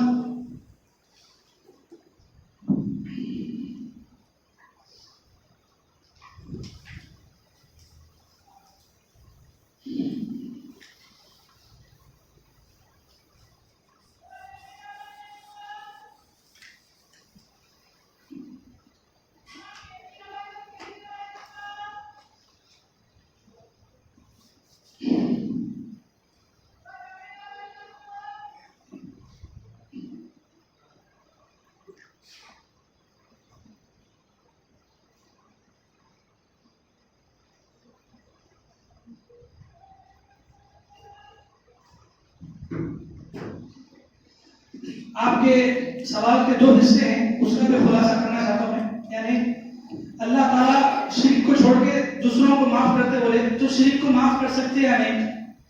تو قرآن کی یہ چند آیتیں آپ کے سامنے ہیں. سورہ فرقان آیت نمبر 60 پر 8 60 پر 9 اور 70. یعنی بات کیا ہے کہ بیان میں اللہ تعالیٰ شرک کے علاوہ دوسرے گناہوں کو معاف کرتے، شرک معاف نہیں کرتے بلکہ. لیکن اگر کوئی مسلمان اپنی زندگی میں نادانی کی وجہ سے یا پھر بہک گیا، شرک کیا اور بعد میں آگے چل کے وہ شرک سے توبہ کیا تو اللہ تعالیٰ وہ شرک کو بھی معاف کر سکتے ہیں، سچے دل سے توبہ کرے تو سچے دل سے اللہ توبہ کرے تو معاف کرتے بولنے کا کیا ہے؟ قرآن میں ہے. سورہ فرقان کی آیتوں میں، سورہ فرقان کی آیت نمبر 60 پر 8 60 پر 9 70 اللہ کیا بولے؟ والذین لا يدعون مع اللہ الہا آخر، وہ لوگ جو اللہ کے ساتھ دوسروں کو نہیں پکارتے، قتل نہیں کرتے. پورے گناہ اللہ بولے، یعنی اللہ کے ساتھ شرک کرنے والے، قتل کرنے والے، زنا کرنے والے، یہ پورے گناہ اللہ بولے. بولنے کے بعد آگے اللہ بولے آیت نمبر 70 میں الا، سوائے ان لوگوں کے جو توبہ کریں اور ایمان لائیں، نیک کام کریں، ایسے لوگوں کے گناہوں کو اللہ تعالیٰ نیکیوں سے بدل دیتے ہیں. تو اس سے پہلے کس کا ذکر ہے؟ شرک کا ذکر ہے، قتل کا ذکر ہے، ایسے بڑے گناہوں کا ذکر ہے. پھر آخر میں کیا بولے اللہ؟ اگر کوئی مسلمان شرک، قتل یا ایسے بڑے گناہ کرنے کے بعد دل میں اللہ کا ڈر پیدا ہوا، سچے دل سے اللہ سے توبہ کیا تو اللہ اس کو بھی معاف کر سکتے. ایک بات ہوگی. دوسری بات آپ جو بولے اللہ کے نبی دعا کرے تو امت کے لیے اللہ کے نبی دعا کرے. امت کیا ہے؟ دو طرح کی، یعنی قیامت تک آنے والے سب امت ہیں. امت دو طریقے کی، ایک ہے امت دعوت، دوسری ہے امت اجابت. امت دعوت کسے بولتے ہیں؟ وہ اللہ کے نبی کے وہ امتی جن کو دعوت ابھی تک نہیں پہنچی ہے، جن کو نہیں معلوم اللہ کون ہے، جن کو نہیں معلوم کہ اسلام، قرآن، نبی سب کے لیے ہے، تو ان تک دعوت نہیں پہنچی تو یہ پورے غیر ہے، یعنی کہ مسلمان نہیں ہوئے لیکن امت میں شامل ہے. دوسری ہے امت اجابت. امت اجابت کسے بولتے؟ اللہ کے نبی کی امت کے وہ لوگ جو اللہ کے نبی کی دعوت کو قبول کرے، اللہ کے نبی کی باتوں کو مانے. اجابت بولے تو جواب دینا، یعنی اللہ کے نبی صلی اللہ علیہ وسلم جو باتیں لے کے آئے اس کو قبول کرے، اس کا جواب دیے. تو اللہ کے نبی کی جو دعائیں ہیں امت کی مغفرت کے لیے، یہ امت یہ ہے، امت اجابت ہے. اللہ کے نبی کے لائے ہوئے طریقے پہ جو لوگ چلے تو ویسی امت کے لوگوں کے لیے اللہ کے نبی کی دعائیں ہیں. جو لوگ اللہ کے نبی کی دعوت کو اپنائے نہیں، وہ مسلمان نہیں ہوئے، انہوں نے قرآن کو نہیں مانا، نبی کو نہیں مانا، تو امت دعوت کے اندر ہے، ویسوں کے لیے ہدایت نہیں. تو اسی حساب میں قرآن میں اللہ تعالیٰ بات بولے سن ان تستغفر لهم 70 مرة فلن يغفر الله لهم. اگر آپ ایسے جو مشرک لوگ مر جاتے ہیں ان کے پاس آپ 70 مرتبہ جا کے توبہ کریں تو بھی اللہ توبہ کو قبول، دعا کو، آپ کی دعا کو، ان تستغفر لهم استغفار یعنی آپ کی جو معافی کی دعا ہے اگر آپ مشرکوں کے لیے کریں گے فلن يغفر الله لهم، اللہ وہ دعا کو قبول نہیں کرتے. تو مشرک کے حق میں مغفرت کی دعا قبول نہیں ہوگی. مغفرت کی دعا کس کے حق میں قبول ہوگی؟ ان کے حق میں. ٹھیک انشاءاللہ. اور ایک ضروری ہے گا آئندہ اتوار کو بھی سیم ٹائم رہے گا، اسی وقت میں انشاءاللہ مسجد میں درس رہے گا. آپ لوگ آئندہ بھی جمع ہوں اور بہت ساری باتیں آئیں گی، درس میں باتیں باقی ہیں. ممکن ہے آپ کو بھی کوئی سوالات ہو تو انشاءاللہ آئندہ اتوار کو ہم پھر بیٹھیں گے، بات کریں گے، درس ہوگا انشاءاللہ. ابھی وقت ہوا شاید تو آئندہ آپ آئیں انشاءاللہ. آپ کے اور بھی سوالات ہیں تو اب تک اتنا ہے بس. جی جزاک اللہ خیر. اللہ سے دعا ہے اللہ تعالیٰ ہم کو دین کی سمجھ عطا فرمائے. دعا پڑھ کے اٹھیں. سبحانک اللہم و بحمدک اشہد ان لا الہ الا انت استغفرک و اتوب الیک.